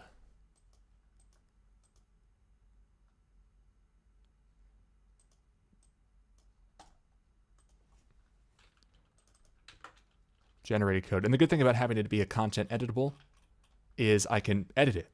And then before I click the button, I edit it, make it as clear as possible. Then I click the generate prompt button. So the generated code, or let's call it the code template. Here's a rough draft, and I need to implement all the functions. Put /n, that's a new line. Code template, and then finally, we need to make this element here, but call it the final prompt. And it's going to be like this. We'll just use generated code as an example.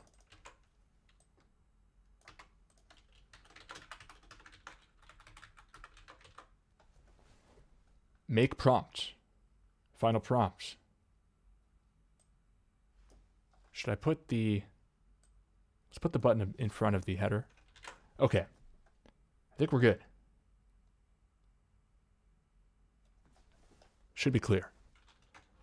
Oh, actually, no, we got the objectives. We got everything.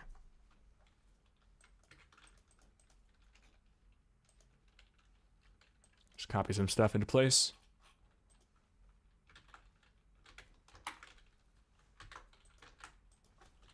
Text classification UI. Go. It's talking to the AI at this point. What's it recommending? Oh, that's something we need. Yeah, we got to put that. So let's also include the example usage.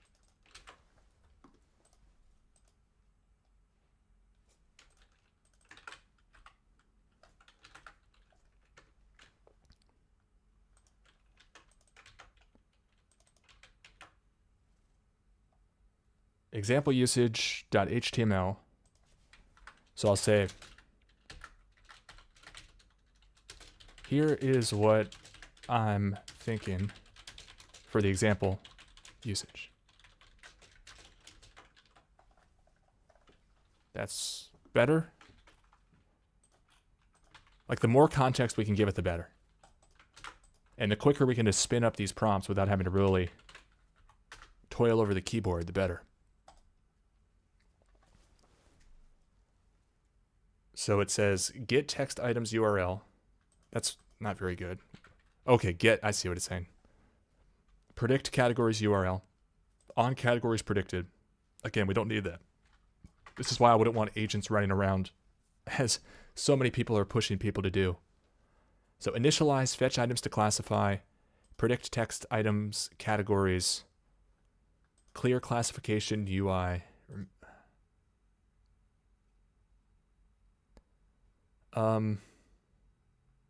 Because I'm thinking something's important is we need this to be able to run over and over again and clean up after itself. So let's just use these items that we've already come up with.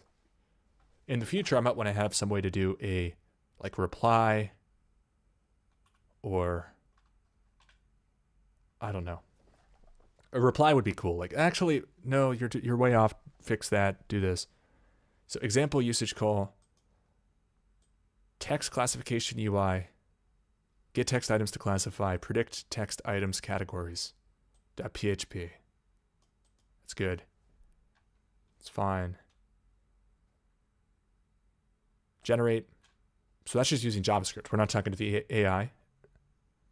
Then we do make prompt. Oop, mess something up here. Oh, I see. I need to use that function. Where is it? So instead of template.trim, let's do replace new lines with BR.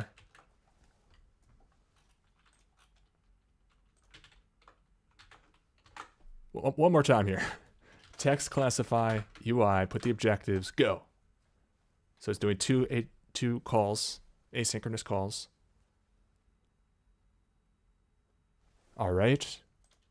Again, I like what we've already decided upon. Generate. Make the prompt. Seeing I have some typos here.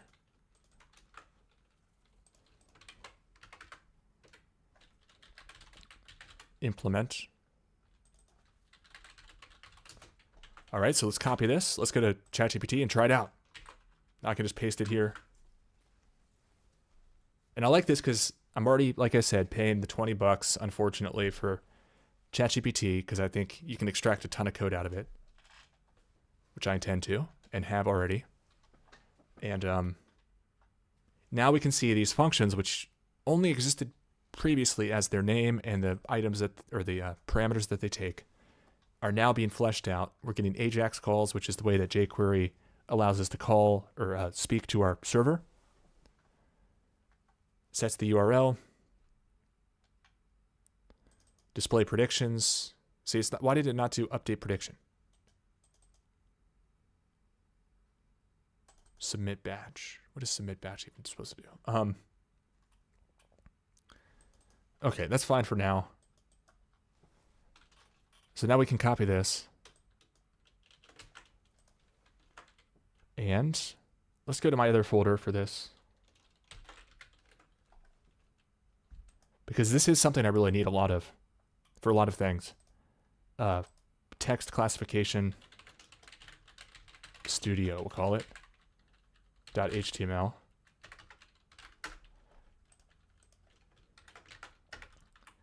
And come over here, and this is my, I usually put this in my JS folder, all my jQuery plugins, and I usually make a plugin folder for each plugin. So we'll call this text classification UI.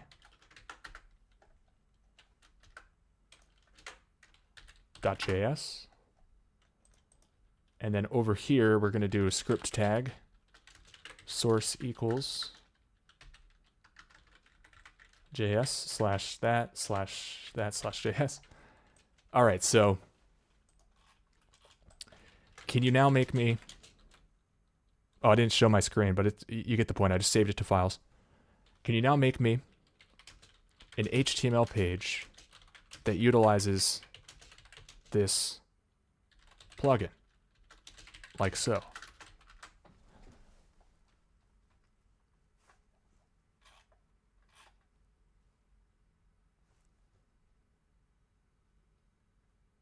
All right. So we come back over here, place this. I don't really want to be called your element. We'll call it either canvas or stage. Let's call it like the main stage. And something else I probably want to do here is we'll just do main stage width 100%, height 100%. Also, we want to do for body and HTML, width and height 100%.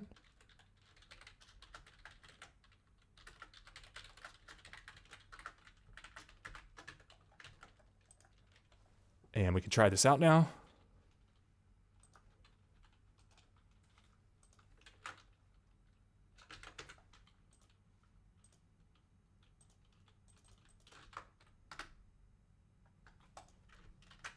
Not working, but it's probably trying to talk to the server, not getting anything.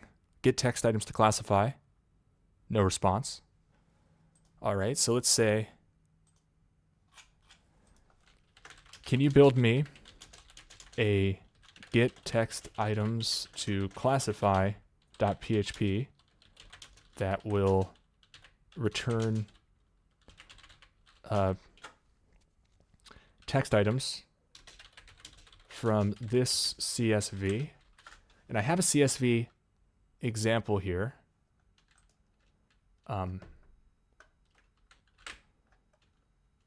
Which one should we do? The books example, or let's do the, I have one in my sheets on Google for, again, we're kind of building a plugin to help us classify text with BERT is the idea. BERT's like a pretty amazing neural network. It's like a transformer model. So I want to just basically export this here. Give me a second. So basically, let me just show my screen. What you can do is just keep a list of examples. Like I think in today's day and age where we can train language models, we can train BERT models for text classification, we can train neural networks. A lot of it comes down to keeping a good data set, or actually a number of data sets.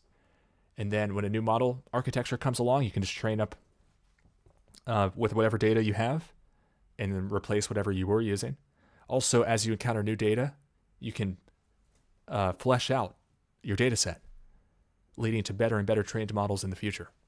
So this data set here is helping me extract and trim off, basically extract the key response from specifically Llama 3.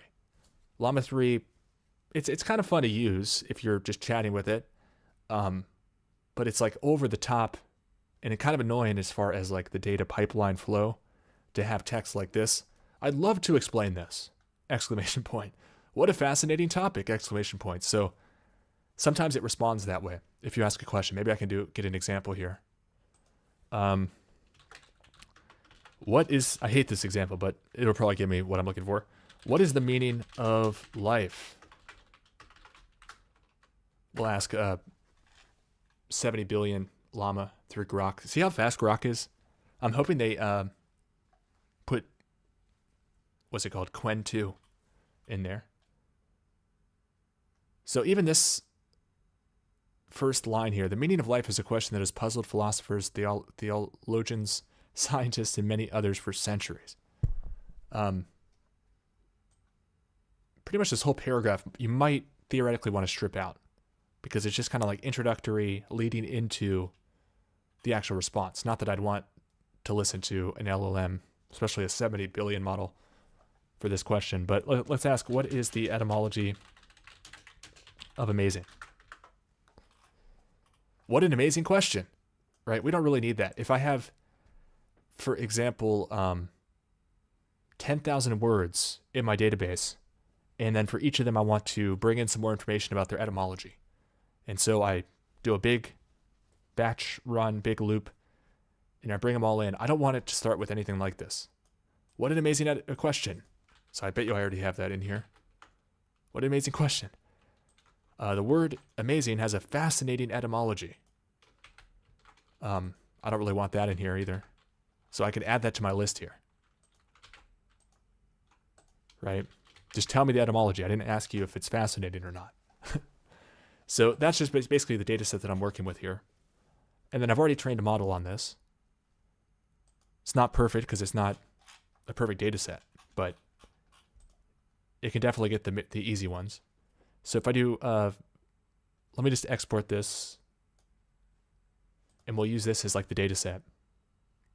So download as CSV, and then I'll put this in my PHP folder here for us to play with, and then we'll call this the text classification items .csv. Oh, one second. There we go. So now it's in our project directory. So coming back over here, can you build me a get text items to classify.php that will return text items from this CSV? The format of the CSV is as follows. So give it some examples. I only want the first column text. So have it write the code for us whenever we can.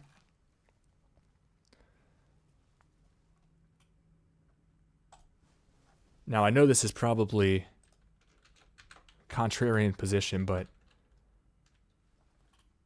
I don't ever really like to use straight up JSON content type. I like to just use text content type, and I'll JSON stringify it in the JavaScript. Do I even really have a good reason for that? Not really, but I'm just explaining what I'm doing here. So I'll take that line out. So the CSV file, I actually want to change this to the underscore underscore dir underscore underscore in PHP gives me the current directory, and then I can do slash text classification items. So that'll make sure that it's looking in the right place. And then otherwise we should be good. Other than I want it to be inside my PHP folder. So let's just make sure I update this. All right, so back to here. So that's wrong, text item. Okay, I need to do what I just said. The parse the JSON correctly.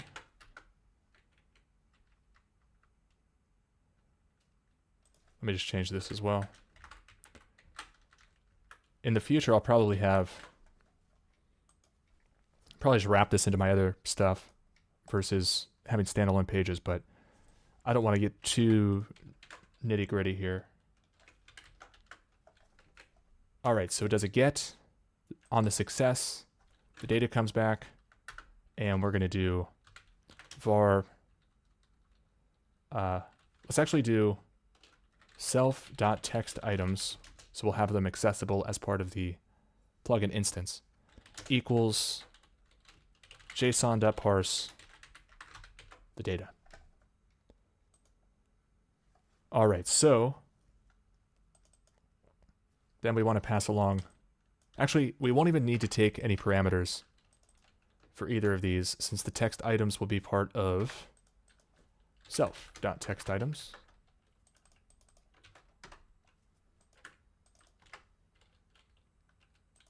Self.textItems. All right. So we come back over here. Already dying to make this dark mode, but we got to fix some things. So self.textItems, that for each, says self.textItems is not defined. All right. But we can see that it talked to our PHP, got the response back. Actually, it's giving me JSON here. That's weird.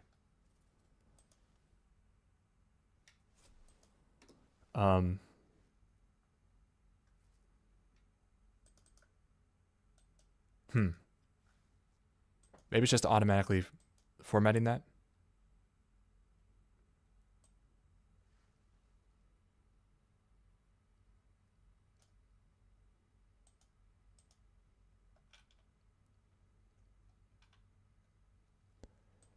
That's a bit strange, but let's see what's going wrong. So we're paused on the exception. We can play around with what we're working with. Self dot. So it's definitely not there. So let's go to where we're supposed to have set this. Self.text. Oh, okay, wait. I already know. Oh, I wasn't showing my screen either. Sorry. I know what's wrong. So instead of self.textItems, it should be this.textItems, because self is just a little workaround because this gets overridden as part of the Ajax callback. All right, let's find that. So it should be this.textItems, and I could show that here in the console. This.textItem, or text items, 150 items.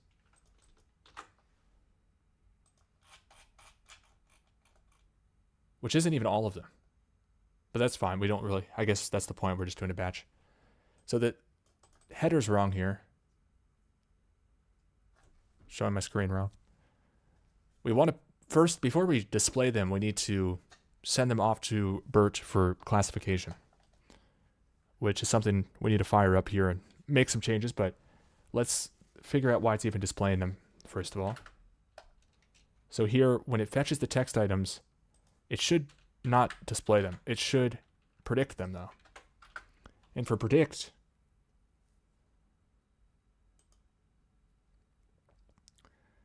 and actually we can just customize this in a second. Let me show you this page I already have, if I can remember. Let's find where it was.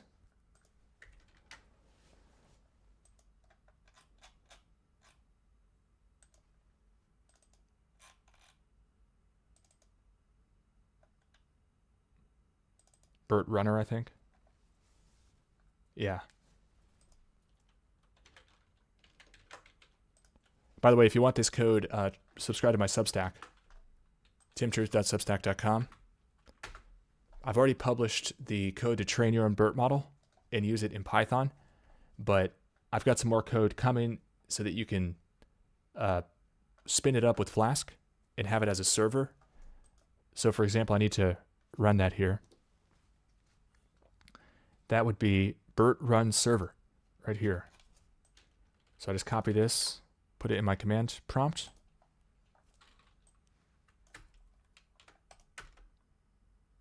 BERT run server should spin up server. And what's cool about this code here is it's not specific to any one model. You can just load up all your BERT models. You can train a bunch of them on any of your data sets. Your own custom BERT model, specialized. And then we have a single endpoint here, 127.0.0.1, which is my computer local host, 5,000. So it's using the port 5,000. Then I can come over on a page like this. Let's copy, what a fun question, and do a run prediction. You can see it's thinking here, it's loading up the server, or it's loading up the model, excuse me. BERT models are about half a gigabyte. It's about a million plus parameters trained with state-of-the-art transformer architecture. Okay, we got the prediction back, yes. Now something else we need to improve here, and let's load this up over here. So I've got a code sculptor project for this. BERT runner. Load up BERT runner. Don't have any saved queries, unfortunately, but just copy these over here. We'll get the latest. Text classifier model trainer. Yeah, we need that. Copy this. So then we can come back to ChatGPT. I have this Python /Flask code for running BERT models. I need another function to do batch classification runs. So instead of calling it over and over for each data point sample, I can pass an array of items and get them all done in one HTTP request response. Here's my code.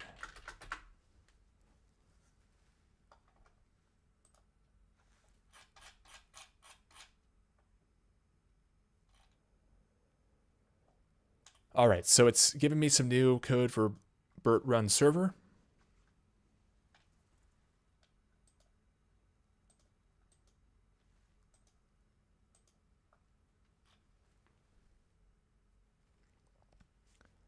So we already have, okay, I guess it just wants me to, What does it look like right now? BERT run server, load model, predict label text, predict label. I don't think it's giving me these functions back, so I definitely don't want to lose those. Yeah. We just want these new batch operations. Batch predict labels with confidence text. I do like the confidence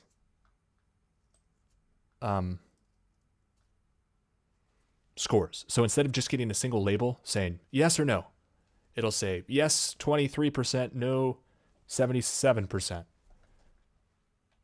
And so that can give me some more visual feedback that we can include. So let's see. Give it its own endpoint just for this.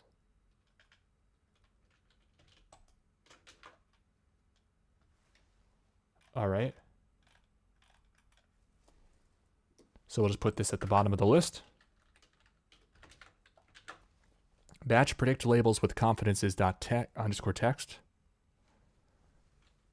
Then we'll say, can you give me an example usage from JavaScript with a jQuery.ajax?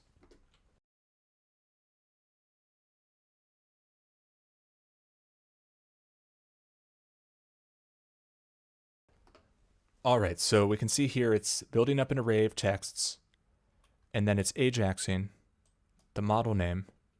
Perfect. So this is what we want to include.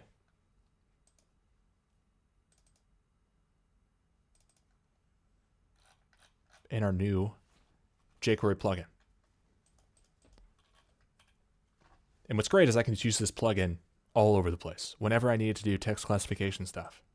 Or in the future, image classification stuff too. So text classification UI.js. So instead of all of this, I'm going to just comment this out so we have it as reference, but we have the new code now. Not that.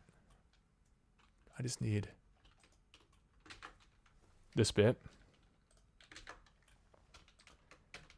So the model name is, I can look here at my other code.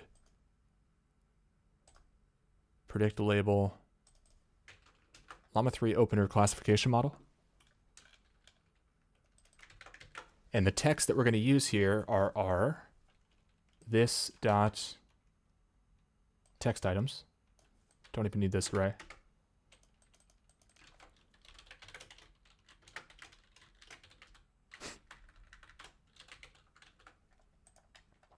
Labels are no and yes. Success comes back. And then we have the response. We'll just log it out for now, but eventually we'll need to call display predictions.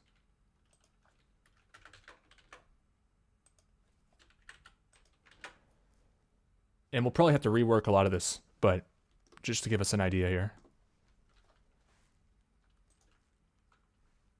Man, I'm dying for dark mode here too, but we'll just refresh this. Got an error somewhere. So this is sometimes a deceptive error, especially when you're getting started and you're like really working hard on a plugin, then you're like, wait, the plugin's not a function?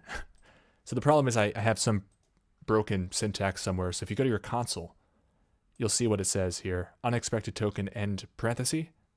And if I click this link over here, it'll tell me exactly which end parenthesis. So that's right here. Don't need that.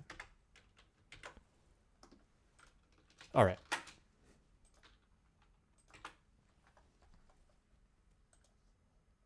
So it just sent a bunch over to the BERT model. Oh, we got predictions back. Wow, that's awesome. Now there's just one problem here. Trying to think how much this matters. We can just have a predictions variable. Let's just do that. So we'll do var self is this. Then in here we can do self.predictions equals response. And then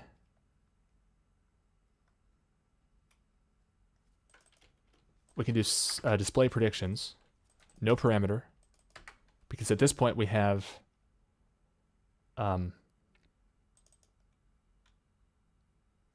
yeah, we have to redesign this whole display predictions at this point.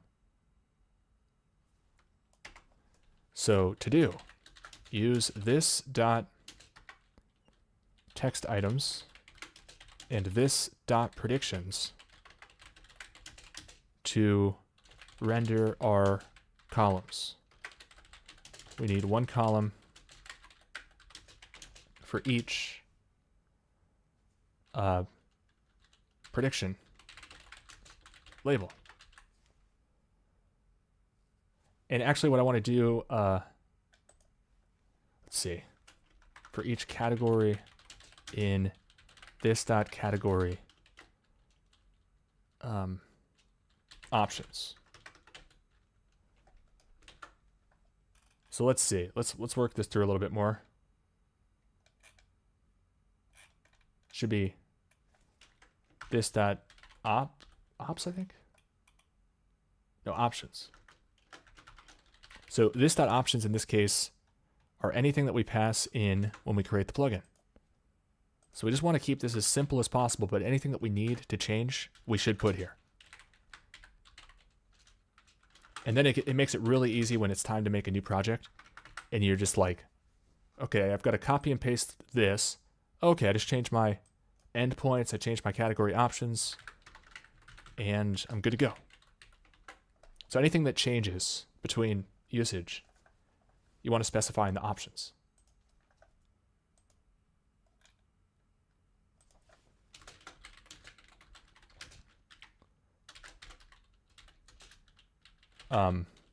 And then, so basically I'm prepping this to be able to just pass it over to ChatGPT to write the code for me. But before we do, also another thing here, I really like to have a global variable, at least for debugging purposes. So we'll say var text class if plugin. And then we'll set this equal to the response from when we instantiate the jQuery plugin. And this is a design decision that I really think is important, and I go out of my way to make sure it's implemented correctly. In jQuery, there are all these functions that are defined. So for example, if we go to this page here, if I, let's say I find a class here, model button. All of these buttons here have the class model button. So I can select them all by doing the jQuery syntax, the $, that's the jQuery function, and then open close parenthesis, and then in the parentheses, I put a string. It's called the selector string. So dot means classes, hashtag means ID. That's like the first thing you need to know. So we're talking classes, we want to do dot, then the class name, model button. You can see I have a whole bunch of these. I can do dot length, for example, to get me the length of it, 93. Now for all of these functions that are built into jQuery, like hide. Hide just takes them all off the page. They're still there, but their display is turned to invisible. And then I can do show. Now what's cool though is that you can chain these together. So there's a whole bunch of them. You can do .html, or let's do .text. My button, exclamation point. Now they're all going to change to be my button. Now I can do dot hide. We'll change the text to test 1, 2, 3, and then I'm gonna hide it. So in one fell swoop, I'm changing all the text and I'm hiding them, which can be useful if you want to be able to chain these together. And that's what it's called, chaining. So later, if I do dot show and no text change, we can prove that the text did in fact change.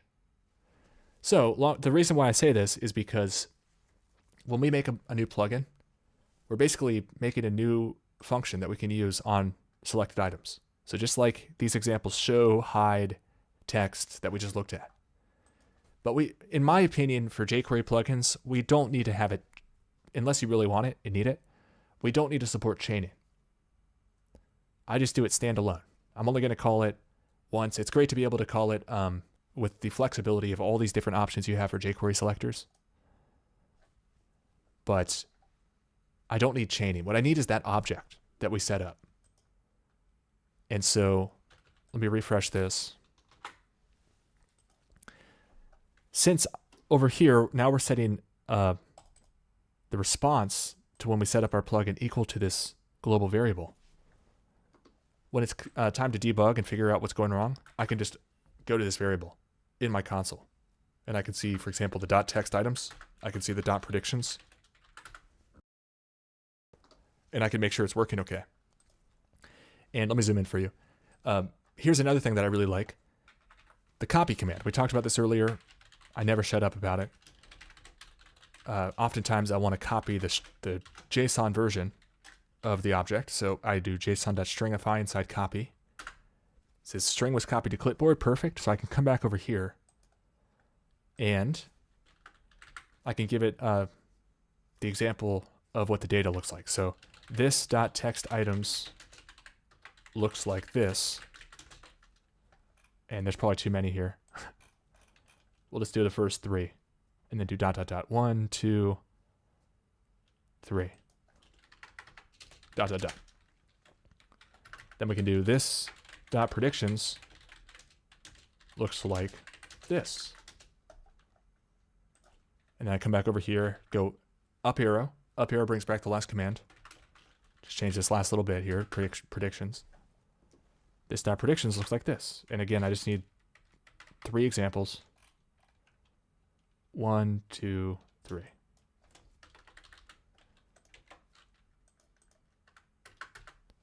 To do, put a column for each category in this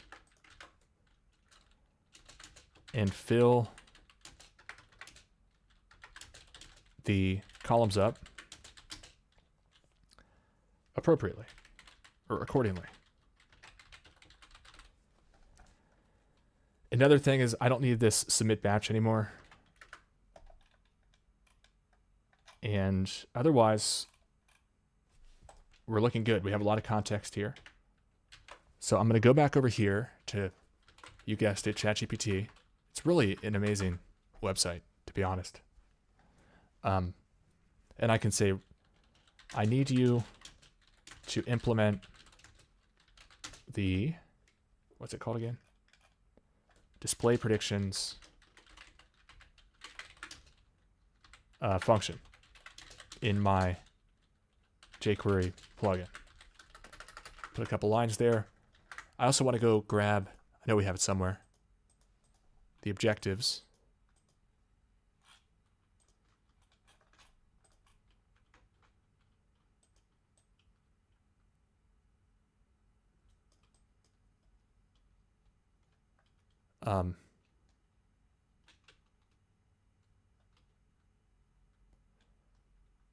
We will add a column to our interface for each of the categories. All right, I think it's actually fine. Thought we had a good explainer somewhere.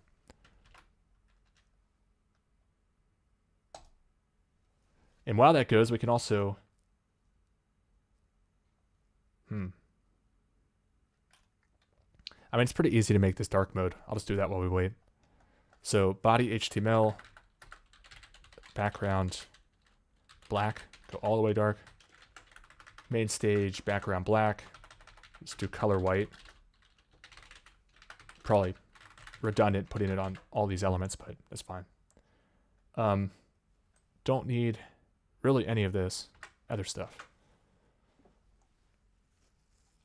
And also, it's important to note when you do CSS rules, you should really think about, okay, is this a page-related CSS rule? Then put it on the page. If it's a plugin-related CSS rule, you want to make a CSS file in the plugin folder and include that. Okay, so it gave me this new function here. Should we try it? Obviously. Let's eyeball it first.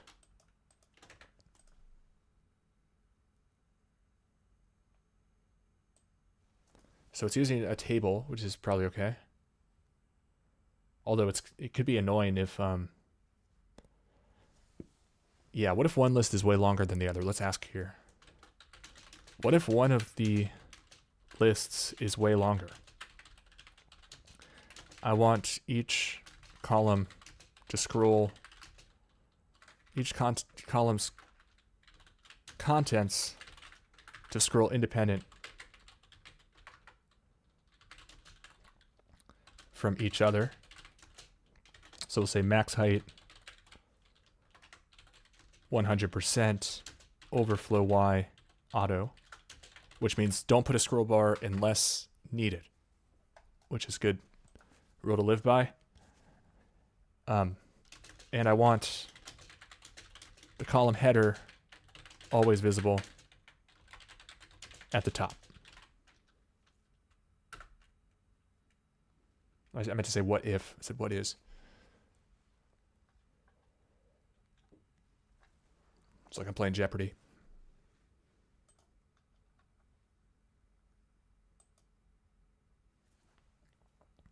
Shout out to everybody on Rumble who's tuned in. Good to see everybody.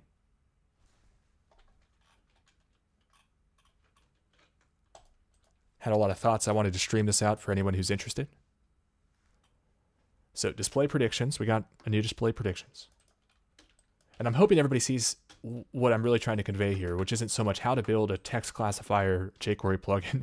It's more how to automate any of your work using AI and web technology. And AI technology. Well, I already said AI, but like BERT local models too. You don't have to do everything in the cloud. Having your own custom models that you trained up, I think is very, very helpful. All right, so the CSS. So here's a good example. This is plugin CSS. So we want to make a plugin CSS file right next to. So CSS, if you don't know, stands for Cascading Style Sheets, which is just style rules for the web. So we'll just make it CSS here. And we'll add it to. I always forget to. Can you make me a link style sheet tag for this source? Oops.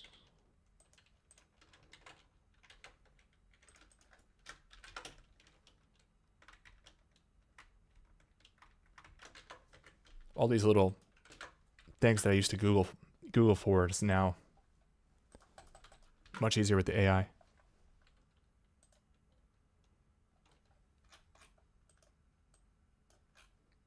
All right, we'll put that right next to the other import. All right, so we're making progress, hopefully. Let's try it out. Although it probably took, well, something happened. All right, let's figure this out. So we don't need ChatGPT for everything. We can also do manual changes here. Let's see what went wrong. So a couple things. First of all, the border header background I need much darker. I need blue too.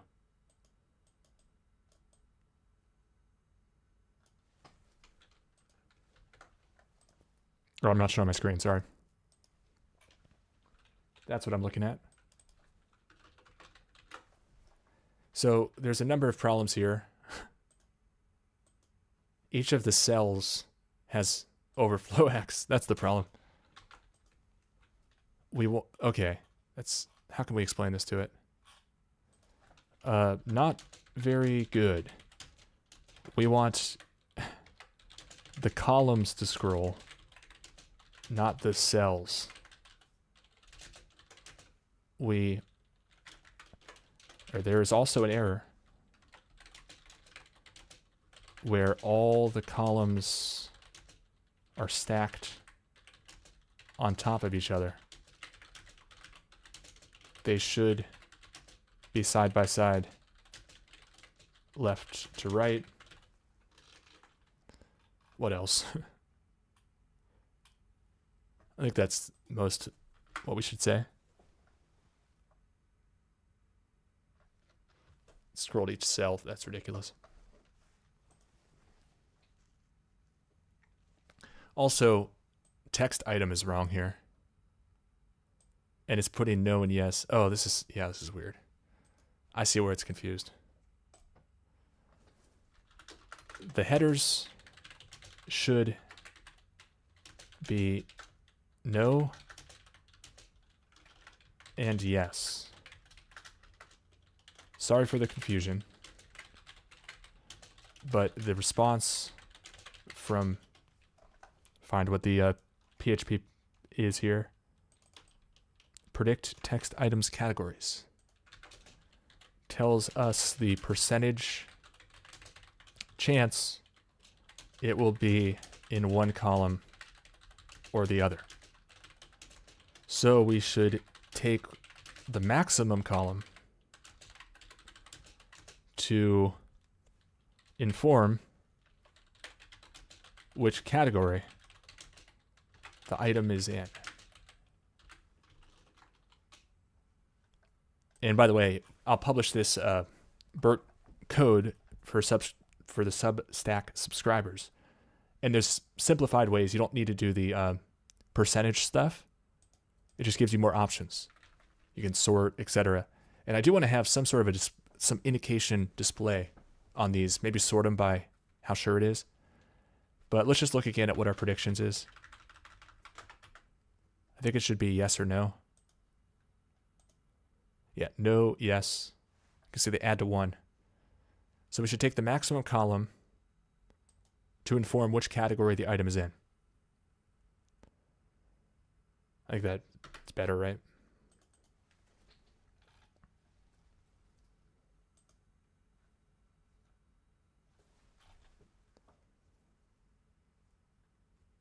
So it's just going to write us a new display predictions, which is really the only thing that's wrong right now.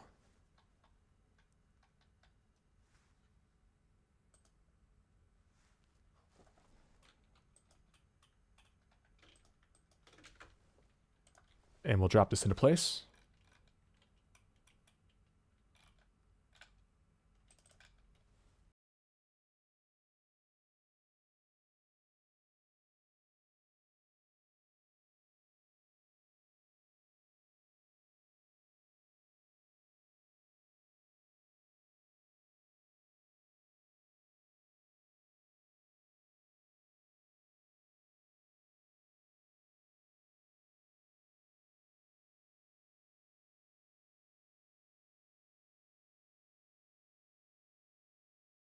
Sorry, I was on mute there, but I'm just copying the code in. All right, a little bit better. Text, well, not really.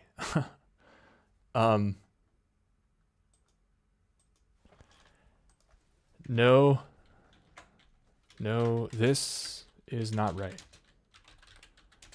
Each text item should go in one of the columns only. The column with the highest percentage in the predictions array.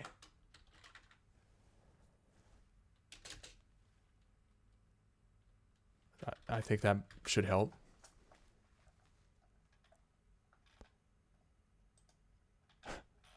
I do like the sticky header, but it's not really working right. And then the styling is another thing, but we should get the functionality first. All right, display predictions. I mean, this is actually a pretty complicated example. I think it's a much better example than the millionth and first make me a snake game in Python that everybody does with the LLM coding assistants. All right, so let's fix this. There is no need for this line. Remove it.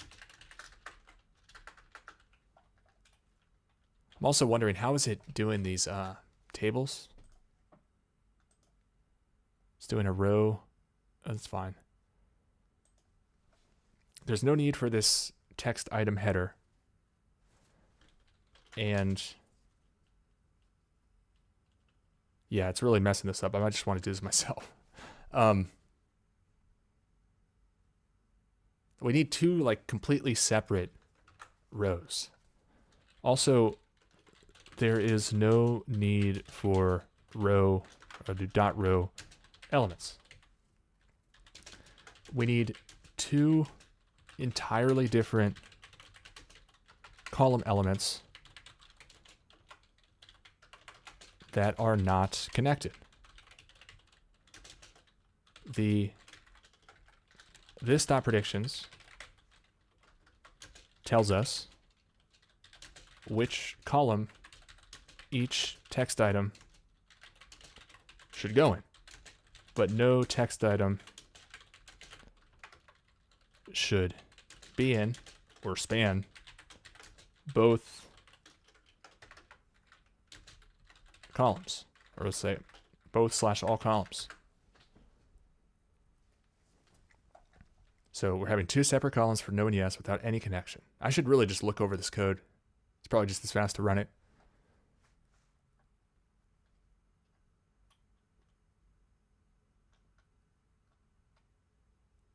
So we add the headers, create columns for each category.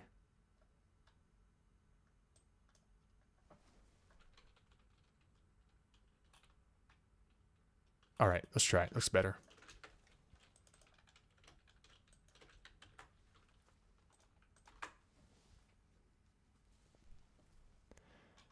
Not quite. Let's maybe take an example here of the code. Oh man, it's not very good. I really want to have like all the no's on the left, all the yeses on the right, and be able to drag between the two. I think we're almost there. Let's see. How can we explain this?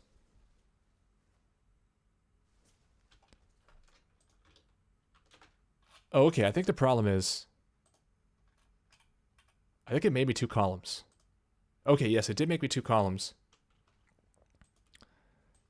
I think I just need to make the widths of the columns. Okay, I think I can explain this. Better, you made two columns, but they are stacked up on top of each other with widths of 100%. They should have widths of 100 divided by this dot options dot categories dot length.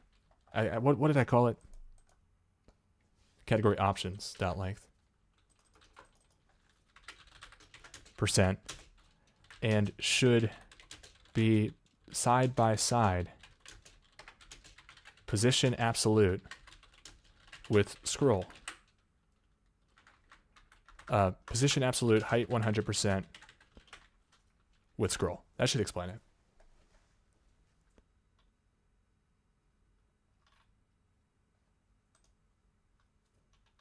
It's pretty cool though that every time I refresh this page, it's sending all these over to BERT, doing real-time predictions based off a trained neural network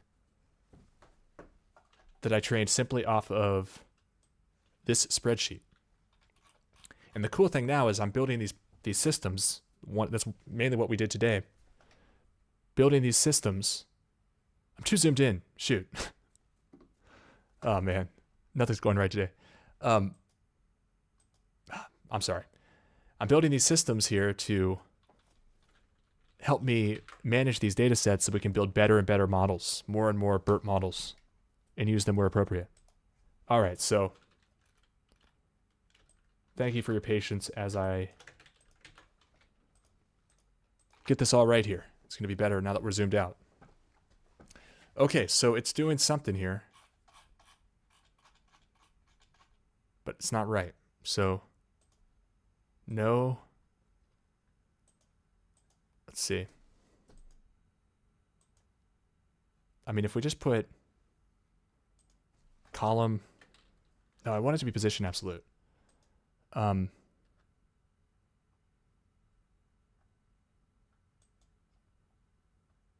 So let me just hide this one, display none. What is this other column doing? All right, a couple things. Column elements should have position absolute. Also, position absolute top 0, bottom 0.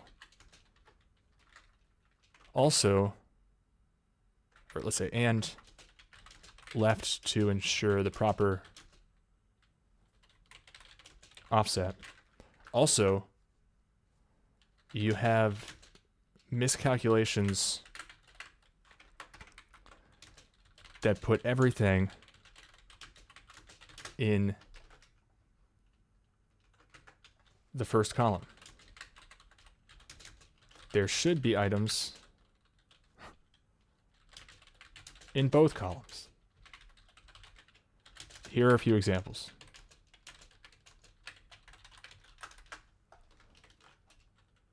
So if we just go back to right here, let's find a couple examples for it. Ah, shoot, they're all coming in as no. That's an issue. All right, let's try something out because we had this page open here. So it's actually doing it right.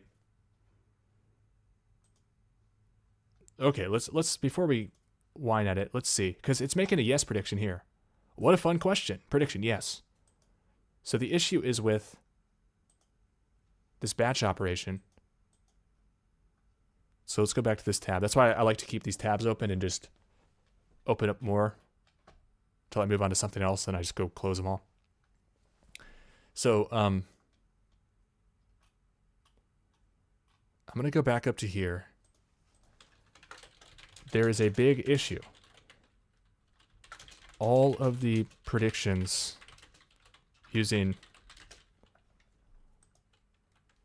what's it called? Batch with confidence texts are falling under the same category.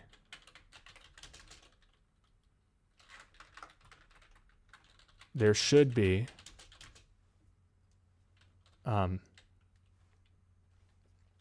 items in both categories.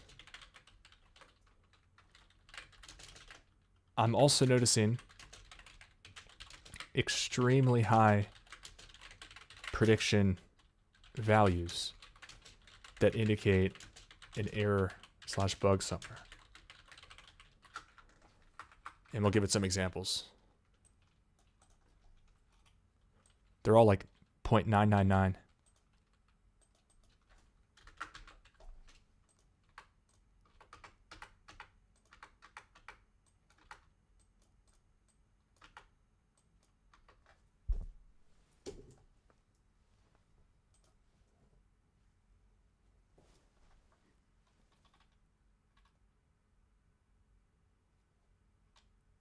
All right, so it's going to update it.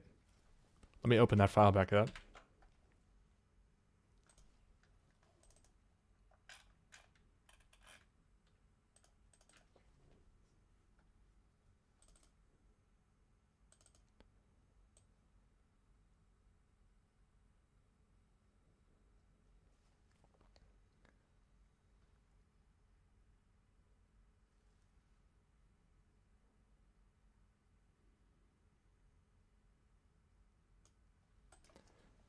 So this is the code that it has so far. I'm looking to see where the error might be.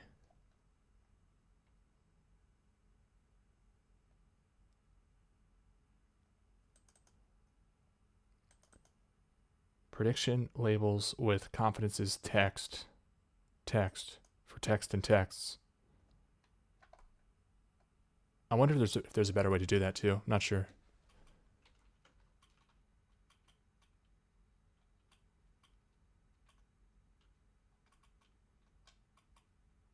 Update BERT run server.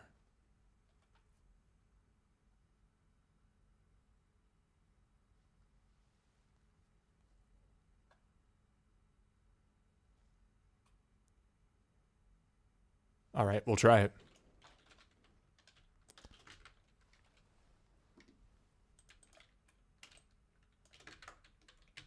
And it also wants me to change the text classifier model trainer, my main code here.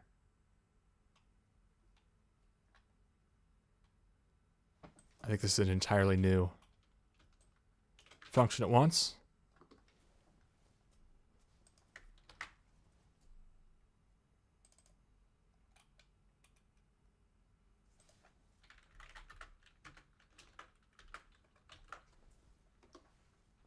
We can do that. We'll refresh here.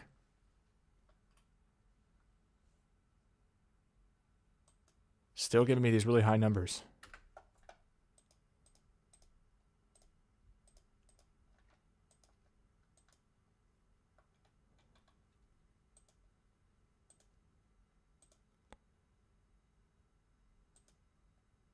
What am I setting exactly?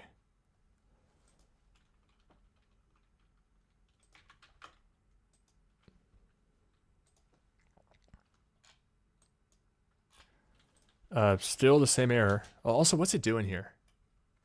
Encoding equals that. Input IDs.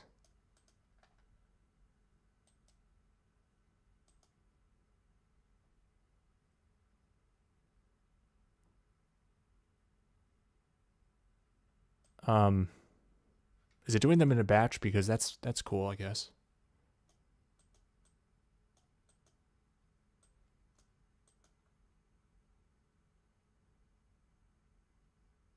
Why is it doing input IDs? I don't really like that, actually. Let's go back. For now, I'm just going to stick with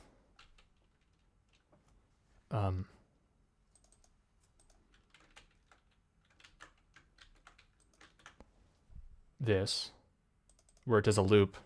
For each of the text items, it just uses this existing code, which I know should work because I can try it independently, and I'm getting yes sometimes. What a fun question. Yes is the prediction. So let's just go back up and edit this last question I asked it. There's a big issue. Here's an example. Request body.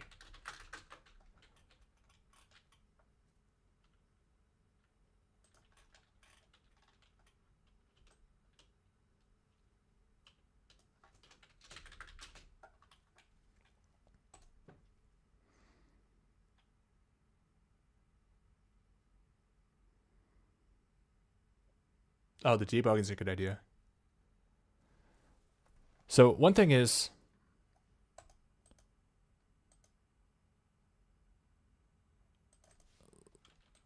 let's try something here. Try print the text is. I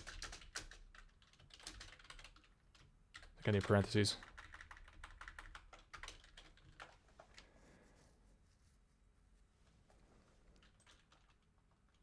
Let me add over here. I know it works when I try just a single text for prediction using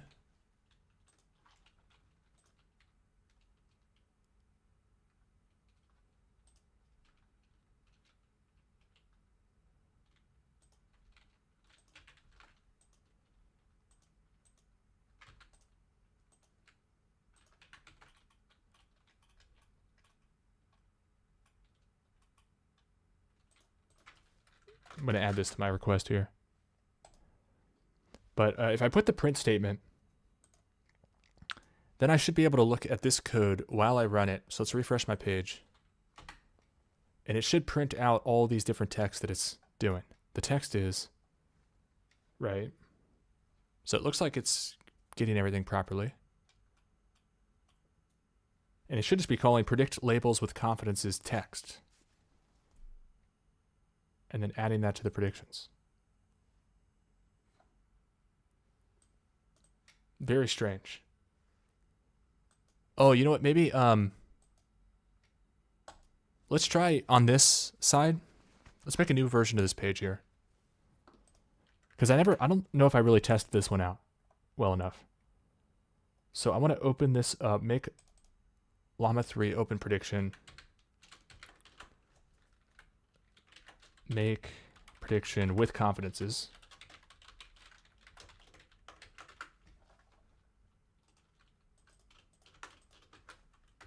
And I want to use batch predict uses this. Maybe that's the issue. I mean, it's probably overkill to do the percentages here. We could just do, if it doesn't work, we'll switch to the other version. I don't need the percentages. I do need the actual accurate guesses here, though. But this is it's something I need to fix. So the result prediction equals response dot prediction. I might have to change that. So let's try this again here. What a fun question. Get prediction. Failed to load model. Oh, that's makes sense.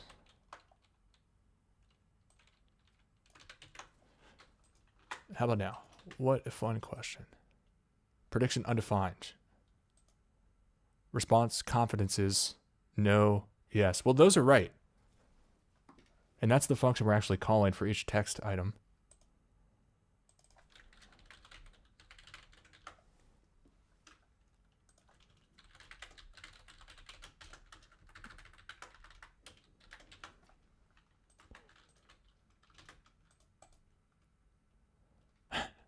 Didn't work. Let me fix this.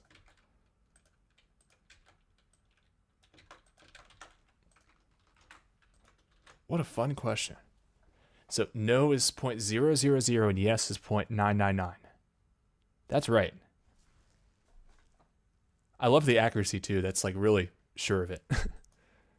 But it's not coming through on the other side. So let's see if it could help me here.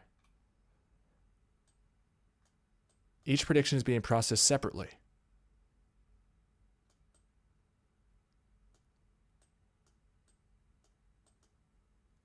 Okay, it's saying that the model might need a, I don't know about that.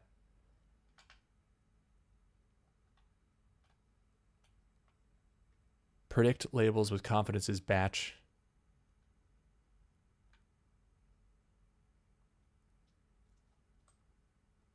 I mean, I'll try it.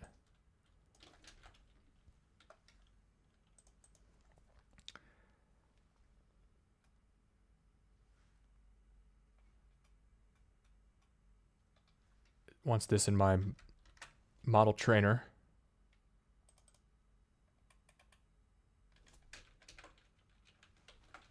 Okay, got it. And then for the other BERT runner, batch predict labels with confidence text.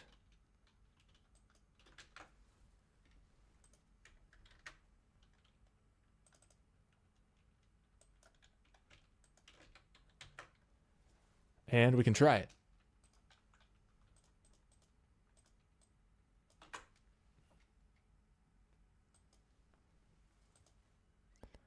It's still giving me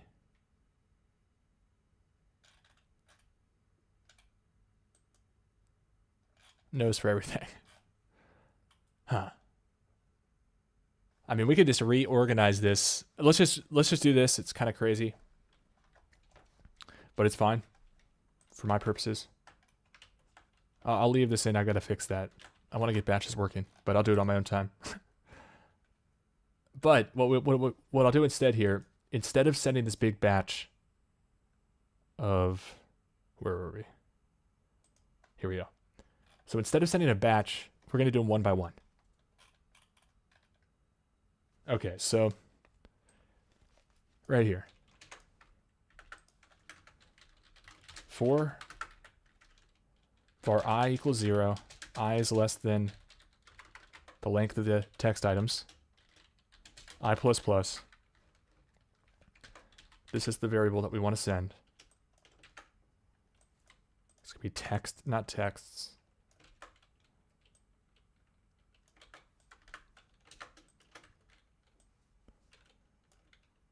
All right.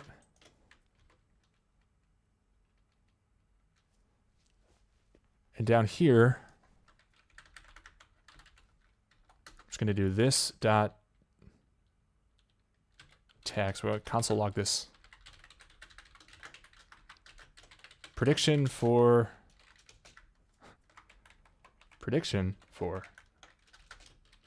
this text plus just do JSON dot, or just console log the response.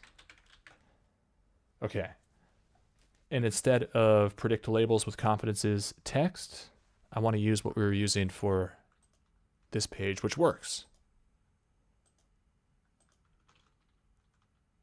The request here is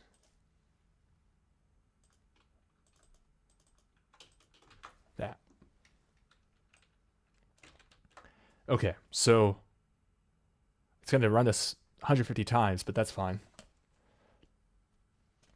The model should be loaded up in the Flask. I don't think it... I guess that's the question I have. I hope it doesn't load it for each request. My whole point was to make it not do that, so we'll test that too here. Let's try it.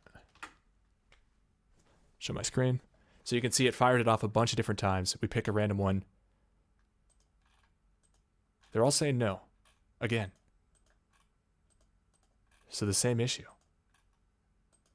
What's the request here? Text, a thorough analysis, the optimal solution. These are actually all no's though, which is interesting. I haven't seen maybe they're all getting it. Maybe it's getting these all right. I mean, every single one we checked so far is right. Why, where are all the other ones? So it could have been getting these right the whole time. These are all technically no's.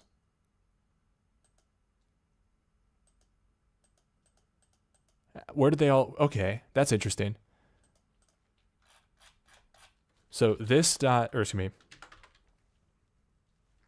What's it called? Text classify plugin dot text items. So it's actually right the whole time. There was no bug. I mean, it's not right because they're supposed to be in here.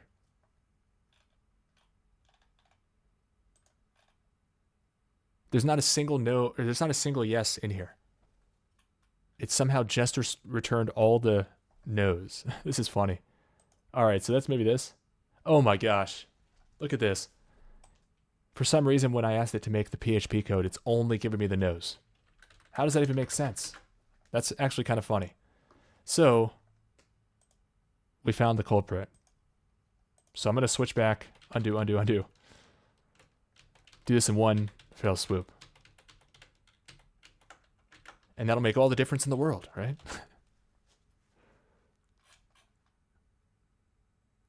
It should. Let's see. Is there a second column now? There is. Beautiful. Except for it should, I mean, if I just put like float left on both of these, maybe that's all we need. Float left. Float left. Nope.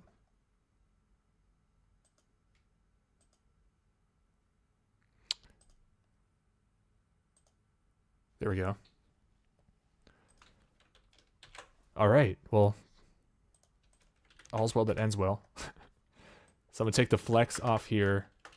We'll put another rule on here for the column.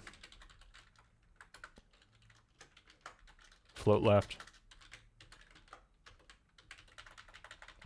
And I also want to do an after rule here. Clear both. Let's do like width 100%, height 1 pixel, display block or something. All right. It's still scrolling them together. Probably because the scroll is on the body. Should be on the column. All right, we're closing in. Still no. Probably because scroll table height 100%.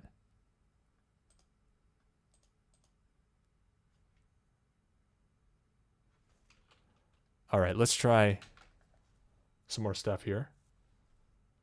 Scroll table should be width 100%, height 100%, position absolute, top 0, right 0, bottom 0, left 0, and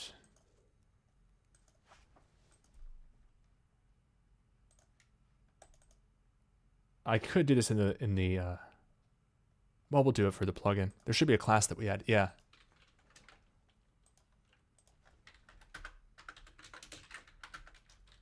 Position relative. All right, let's try that. Still no. Main stage.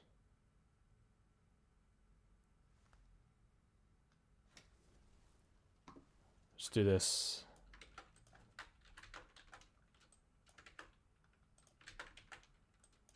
I also think I want these for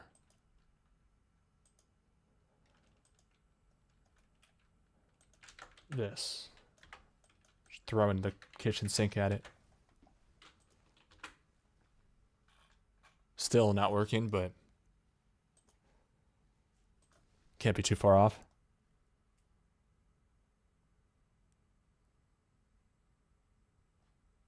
The height seems about right. Yeah.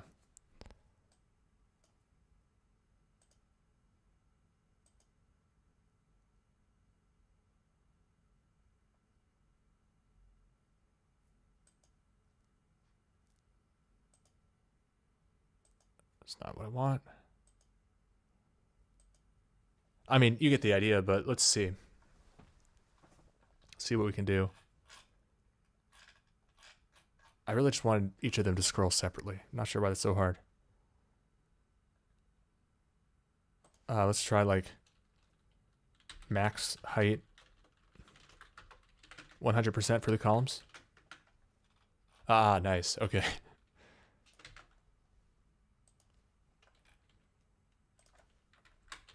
All right, so we're getting there.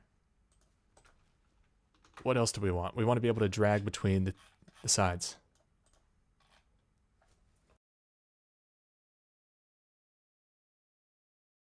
And then I also want to be able to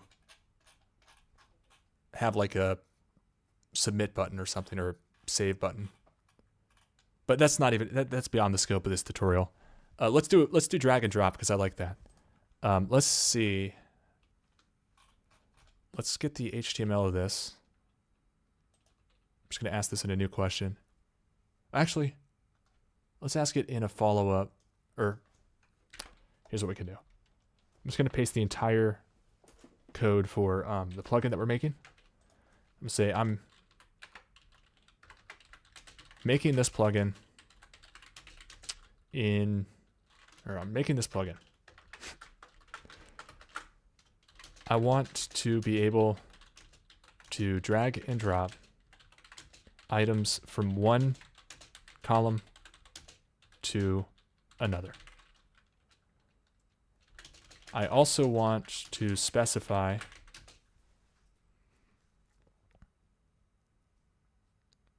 no, it's fine. I also want it to call a function in the plugin when this happens. an item switches columns. All right.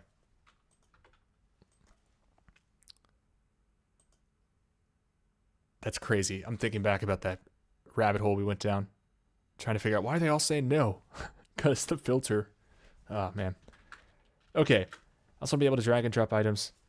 I was thinking jQuery.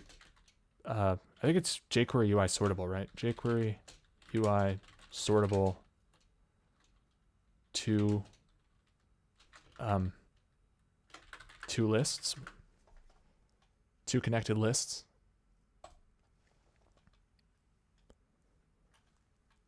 Connect lists, something like this, right?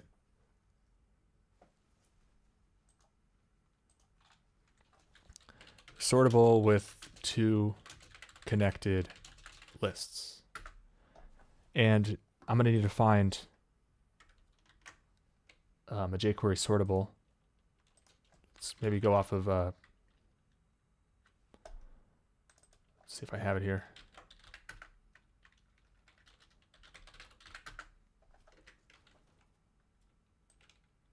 Okay, that would be what I need. Put this up here. I love jQuery and jQuery UI. This is jQuery UI that we're adding here.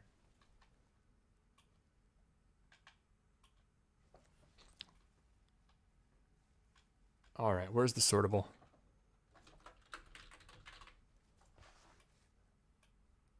So at the bottom of display predictions, it says to do this.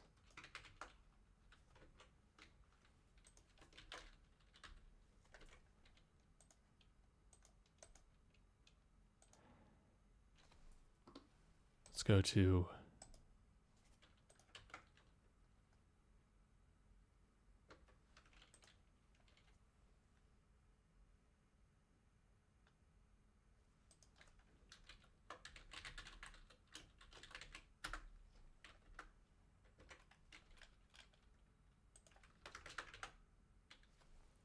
all right.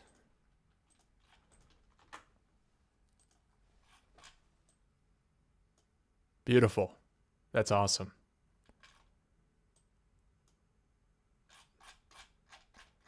All right, so that's pretty much what I wanted to do here with this plugin.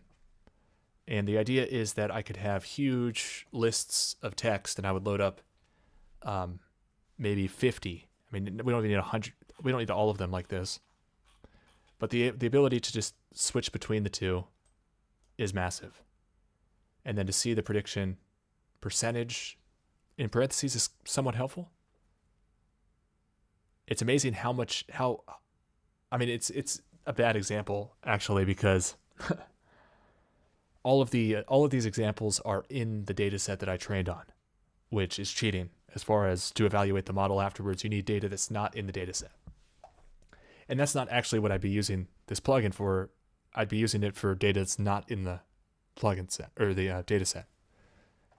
But it's a very interesting new prospect that we have BERT. We have all these language models out there, and we can build some really amazing things faster than ever. And so what I'm working on is trying to figure out how to best use this technology, build reusable code, distribute it to, well, right now I'm mainly focusing on the people who support this channel because I'm in so desperate need of support, and people don't really like to support for nothing. So it's a good way to help people who help me. But in the future, I do want to help as many people as possible. That's what these live streams are for, teaching people how to fish rather than giving them fish. But if you want the fish, if you want the fruit of my labor, and to help keep the labor going, definitely check out timtruth.substack.com. I'm going to be posting more and more stuff. Let's talk about some other stuff that's coming to the Substack. I've shown this in the past. I have in 2D and 3D, show you the 3D example. I have the different data sets, and then we chart them and we can see the data. And the idea is that we can train, this is a cool one, I haven't even seen this one yet. We can train neural networks to predict the values given the X and the Y, predict the Z.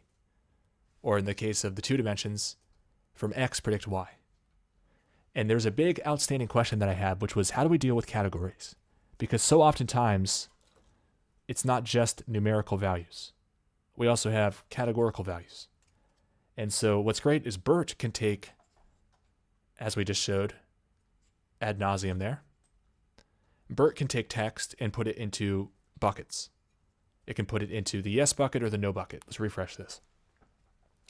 So you can see all the stuff on the right is the type of text that I'd want to remove from an LLM response, like the initial superfluous text. But on the, excuse me, did I say the left? On the right is what I'd want to remove. On the left is what I'd want to keep.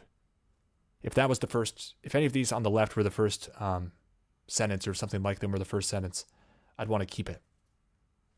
But on the right, we want to throw that out. That's what I'm training this model for. But I also have, for example, this other one, I'm not going to get into it too much, but for books. If I have a huge list of books, for example, there's Open Library. Some people have access to WorldCat, which is a massive database of books with some extra information like a summary, subjects, the title of the book. And the question is, how do we find the most important books for us to look into? And we can teach it based off exactly how we'd be, well, not exactly, but, we only have a certain amount of text information in both those cases.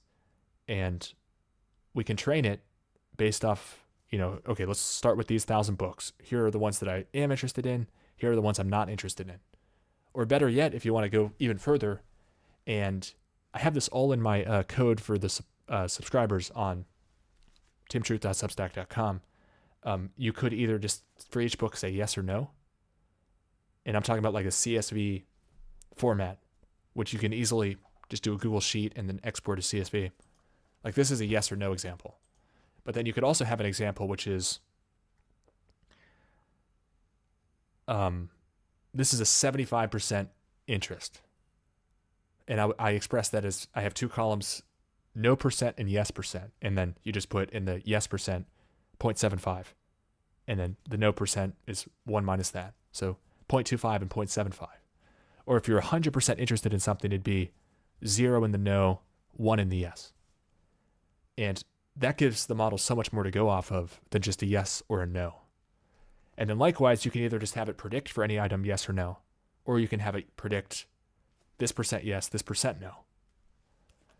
And then use it in all your scripting or websites. But what's also really cool is the neural network training. So as I was saying there before I got off on the tangent about BERT, which gets me really excited about all the research applications, what we can do with neural networks is feed in the result from BERT. So if BERT's telling us 25% yes, 75% no, or whatever those numbers are for the yes and the no, or however many categories we have, that's just a 2-category example. We can feed that in as 2 numerical inputs into our BERT, or excuse me, into our neural network. And that's a beautiful example of feature reduction, because instead of having all this information that's contained in text, which can be represented as a text embedding, which is thousands and thousands of numbers. Well, what if we had just 2 numbers, percentage yes and percentage no? That's much more manageable, especially because those are very, very important numbers. Those aren't just random numbers that represent the context of the semantics of the text. That's based off like, is it in line with our preferences? Yes or no? Like that is so much more important for decision making. But then there's this problem of categories. So numbers I had under my belt for a while now for neural networks. So for example, I could easily train a neural network to guess this pattern here, which is pretty amazing to me. This complex pattern, we can train a neural network to take 2 features, the X and the Y values, and give us Z. And it'll pretty closely fit to this. Very impressive. But the problem that I was running into was, what about categories? And I think I finally cracked that code as well. So with categories, I was thinking, how do I do this? Because I could, spoof up some data about cars or whatever. Because the car price example that a lot of people do, you see a lot of categories. You might have fuel type. You might have manual or automatic transmission. Those are categories. You might have, is it a 2-seater or 4-seater or 6-seater? Those are categories. You might have how many doors, 2 or 4. That's a category. Has a sunroof or doesn't have a sunroof. That's a category. So in practical uses of neural networks to make predictions, we see tons of categorical data. And so what I finally ended up doing is I made a new version of this page, which allows me to have different categories, which I just named red, green, or blue because that's easy to visualize with the corresponding color. And what I did is I just modified the same shape, but just had a slightly different multiplier or bias, just for this example. It could do much more complicated things than that as far as analyzing the patterns in the data, as far as the neural network goes. But I thought this was a good example because if you think of cars, for example, you're going to see a decrease in the value of a car the older it is, or the more miles, right? Those are numerical features. And you're going to see kind of a downward trend in both of those. But for, let's say you look at like what's a nice car? I don't even know, like a Porsche or something. A Porsche is going to be much higher if you look at the trend line than, say, a Honda. Right? But they're both going to trend downwards. So that's kind of what I was getting at here.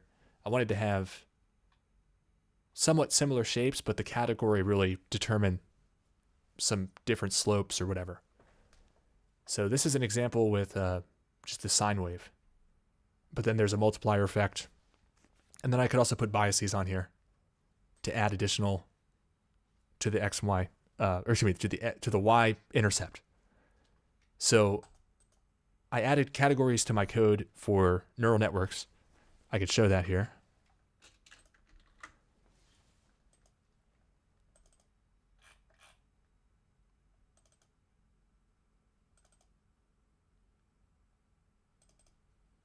So it's as easy as, ignore this part at the bottom. I haven't even run that yet. So this is a single neural network with a single hidden layer with 1,000 neurons. So a lot of times you'll see these examples of the architectures. Let's see, neural network visualizer. So this is one with 3 hidden layers. And as far as when you actually come to implement it in Python, there's going to be 4 linear layers and n.linear. But it's amazing to me how effective you can get, what efficiency, and the word I'm looking for is accuracy, you can get with a single layer with like a bunch of neurons. So in this example, 1,000 neurons. And it's a little hard to see and understand what we're looking at here. But if I turn these off here, the predictions off, you can see these lines here are just dark versions of each of those colors, red, green, and blue, if we look at this part here. So the blue stays the narrowest, the red is the widest. So you can see, and I didn't really train this all the way. That's why the peaks and the valleys are a little bit off.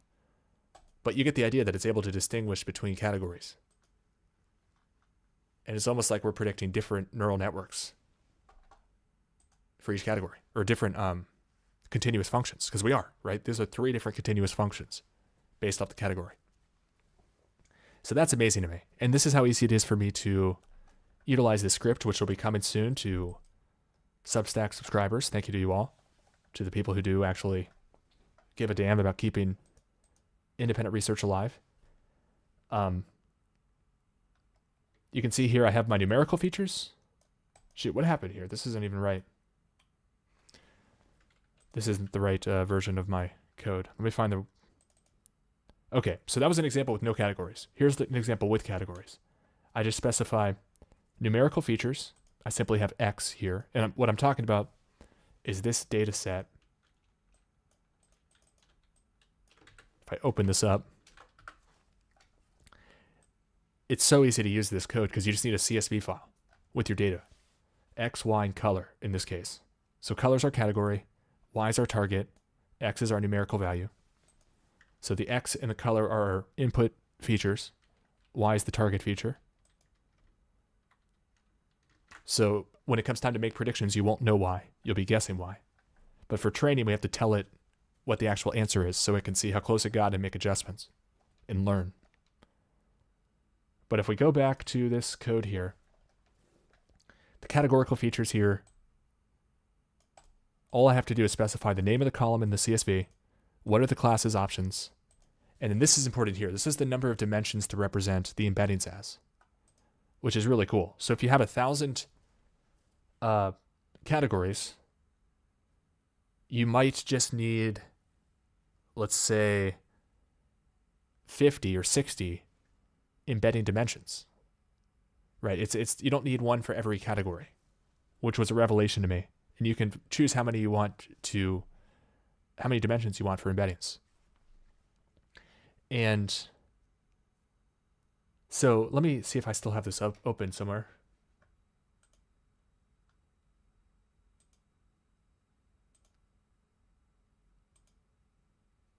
I can find it. I have a script just to find the category embeddings for model. Here it is.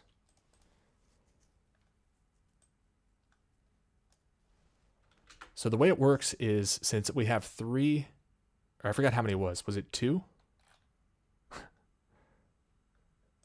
Here, let's look back at this. Yeah, we have 2 embedding dimensions to represent 3 classes, right?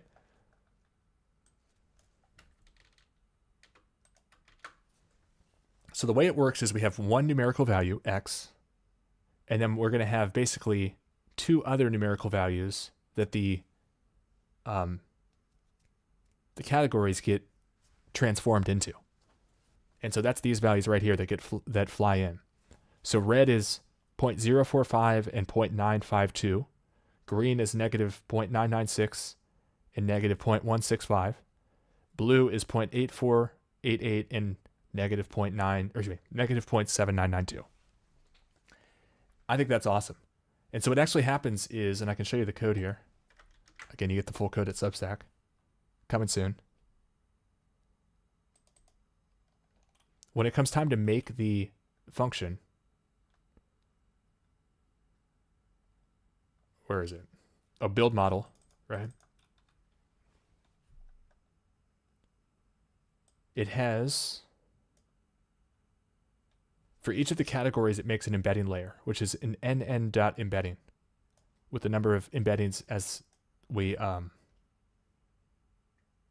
the embedding dimensions as we mentioned here. The number of embeddings, just however many are in the classes list. But what's really cool is it's basically training the model. As you train the model, that is, it's finding the best combination of values to represent each embedding or each category in the number of dimensions that you request. So in this case, just 2 embeddings. That's why each of our color embeddings have 2 values. So I think that's super powerful. And as you train your model more and more and more, it doesn't just train the weights and the biases of the fully connected mesh linear transformations. It's also finding the perfect embeddings to use. And we can already see the proof of concept here. I was so happy when I saw this. So for any value here, if we say, okay, tell me what red is at -8 for X. It's like, okay, well, that's about -2. Okay, what about blue at 0? Well, that's about a 0. So I thought that was awesome. So that was like the last big unknown for me. And then, so think about the combinations that we can do with all these tools that I just described, specifically just BERT and neural networks. We now have numerical, categorical, and text. Whatever we want to train the BERT models to do for text, that can feed right in, either as a category, or I think better still as the numbers for each, similar to how we were looking here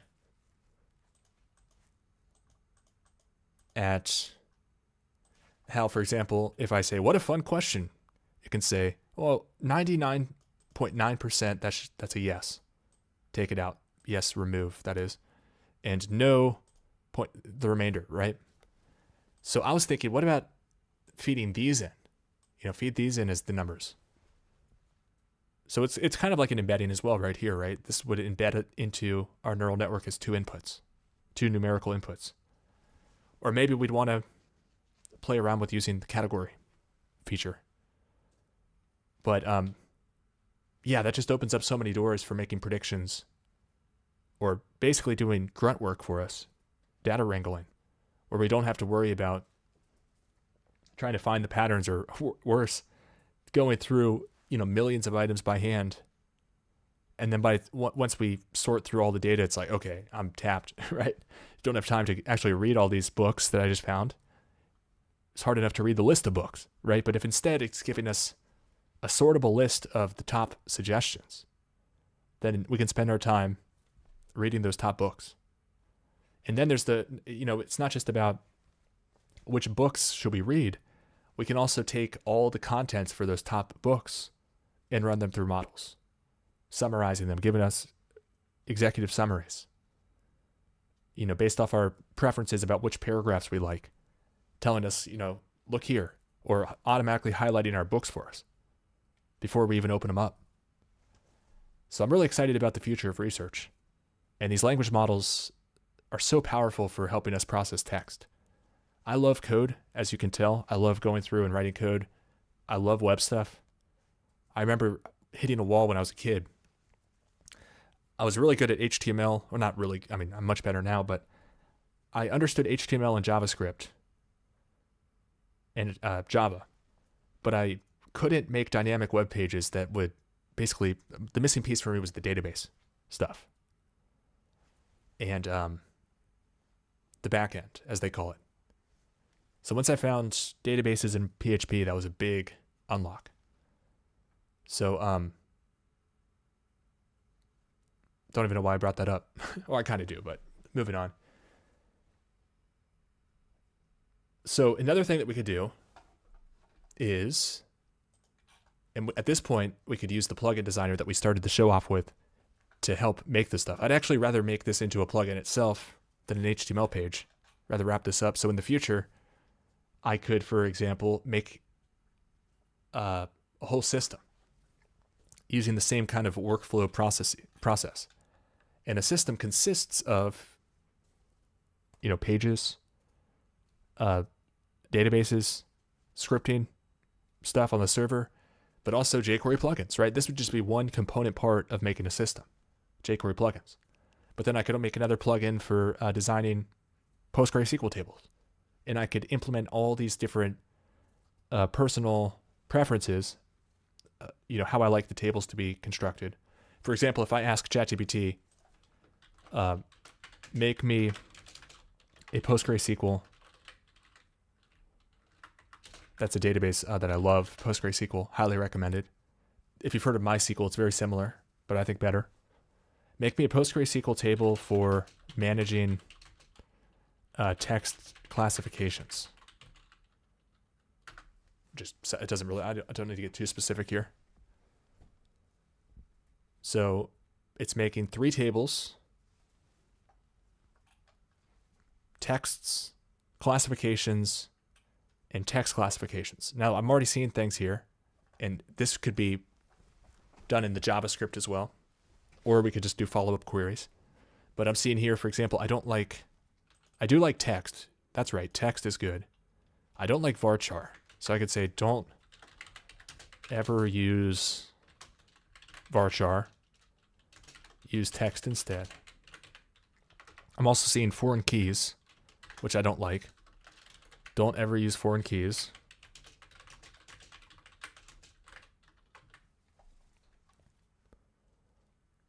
Let's just try it again.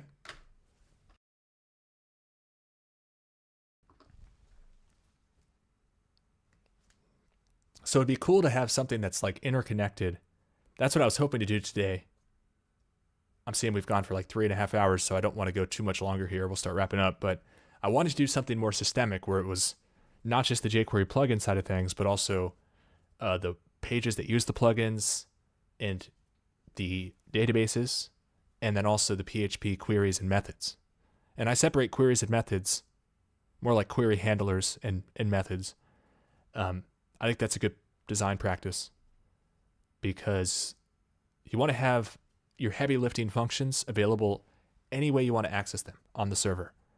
And having it respond to web page requests is really just one way that you might want to access your heavy lifting methods. So for example, if I'm making this table here, these tables for text classification, I'd want to have PHP functions that are just totally unrelated to anything having to do with responding to requests from a browser, right? These should just stand alone. They should be very well thought out in terms of which parameters they take. So for example, if I'm doing classify text, it should have an ID, text ID, classification ID, and then basically it just manages this table here. It makes sure that there's an item for that text ID with the right classification ID. Also, in that example, I would want to make sure I take off any other classifications for that text. In this case, I just want one classification per text. Actually, I don't even need a mapping table here. So these are called mapping tables, aka, actually not that one. This one would be like an association table or a mapping table, right? So I could say we don't really need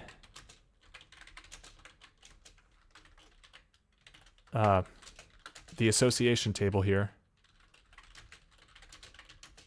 because each text will just have one category. So it's probably going to change it to just have a category ID on the text, right? Classification ID.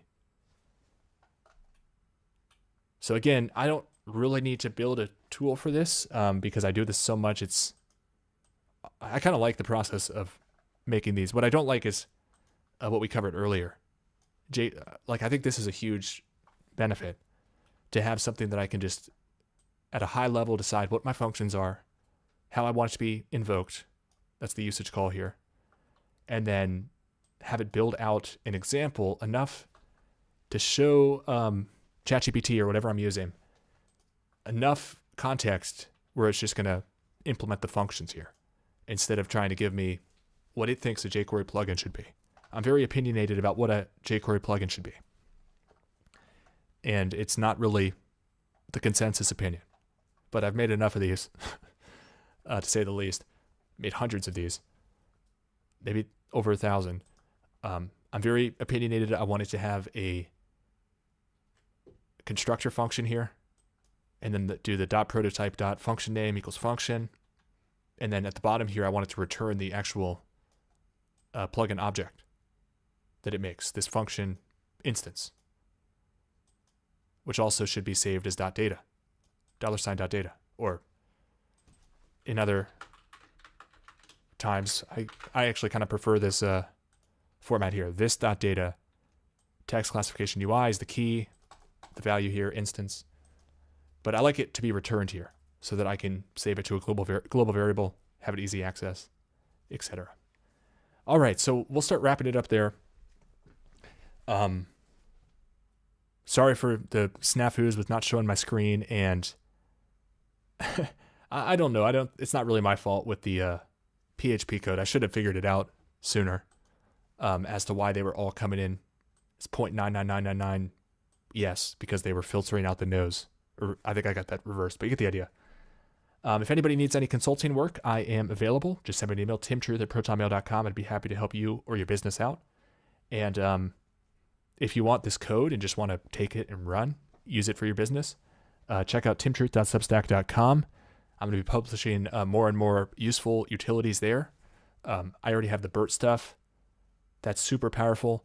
I'm going to be publishing this side of the BERT equation, which is hosting your own little servlet, whatever you want to call this, Flask server that you can just ask requests to. And what's great about this is it's available. You can access it from anything that can do HTTP requests, which is not just JavaScript. For example, I have I'll be publishing this code as well. See if I can find it quickly here. BERT Predictions Clients, or BERT Predictions Client, PHP class. And this just allows me, see if I have an example here. I do not. But it allows me in PHP to talk to my Python Flask. That was an issue I was having, is how do I do this in PHP? Or if you're in Java, or if you're in C#, or if you're in another Python class somewhere, although there's other ways to do it better since Python is well supported by PyTorch, obviously. But I'm pretty excited about the prospect of things. I'm also working on some other more involved tools, such as Data Browser. Excited about this. This will allow me to manage much larger data sets and bring in more information with the help of AI, and process my information with the help of AI. And then also process my information with the help of BERT. You can see this drop down right here. This is going to be for helping me do BERT classification on a big scale. And then helping me predict. I've still got to think of how I want it to flow, because there's like the manual label, which I think takes the highest preference, highest priority. But then the computer can make a bunch of predictions given what it's been trained on so far. And then I can scroll through, or maybe I'll just do something similar to what we set up today with this text classifier page. See all the different categories and just be able to look through and see, oh no, that one's not right. That should be over here. And then the next time you train the model, it gets better. Better. So I'm really excited about all these tools. I feel like the humans when they first found fire. And I'm looking around, like, let me show you this.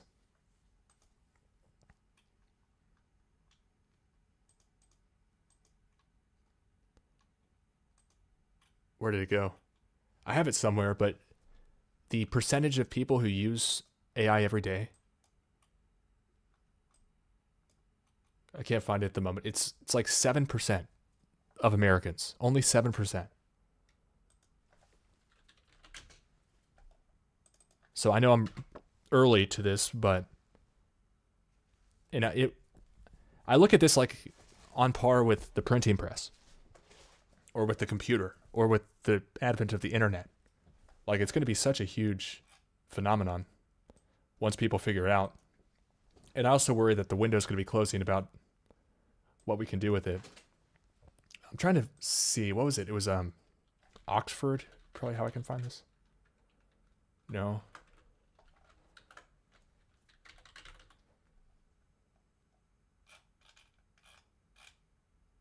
Here we go. This is what I was looking for. New Oxford study. Only 7% of Americans use AI daily. 2% of Europeans and 1% of Japanese people. So I don't know. I guess before I figured it out how powerful this was, I wasn't using it daily either.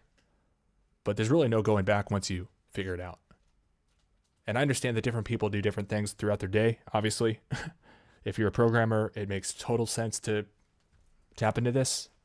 If you do other vocations and you just like to relax on your time off, I can see how you wouldn't be interested.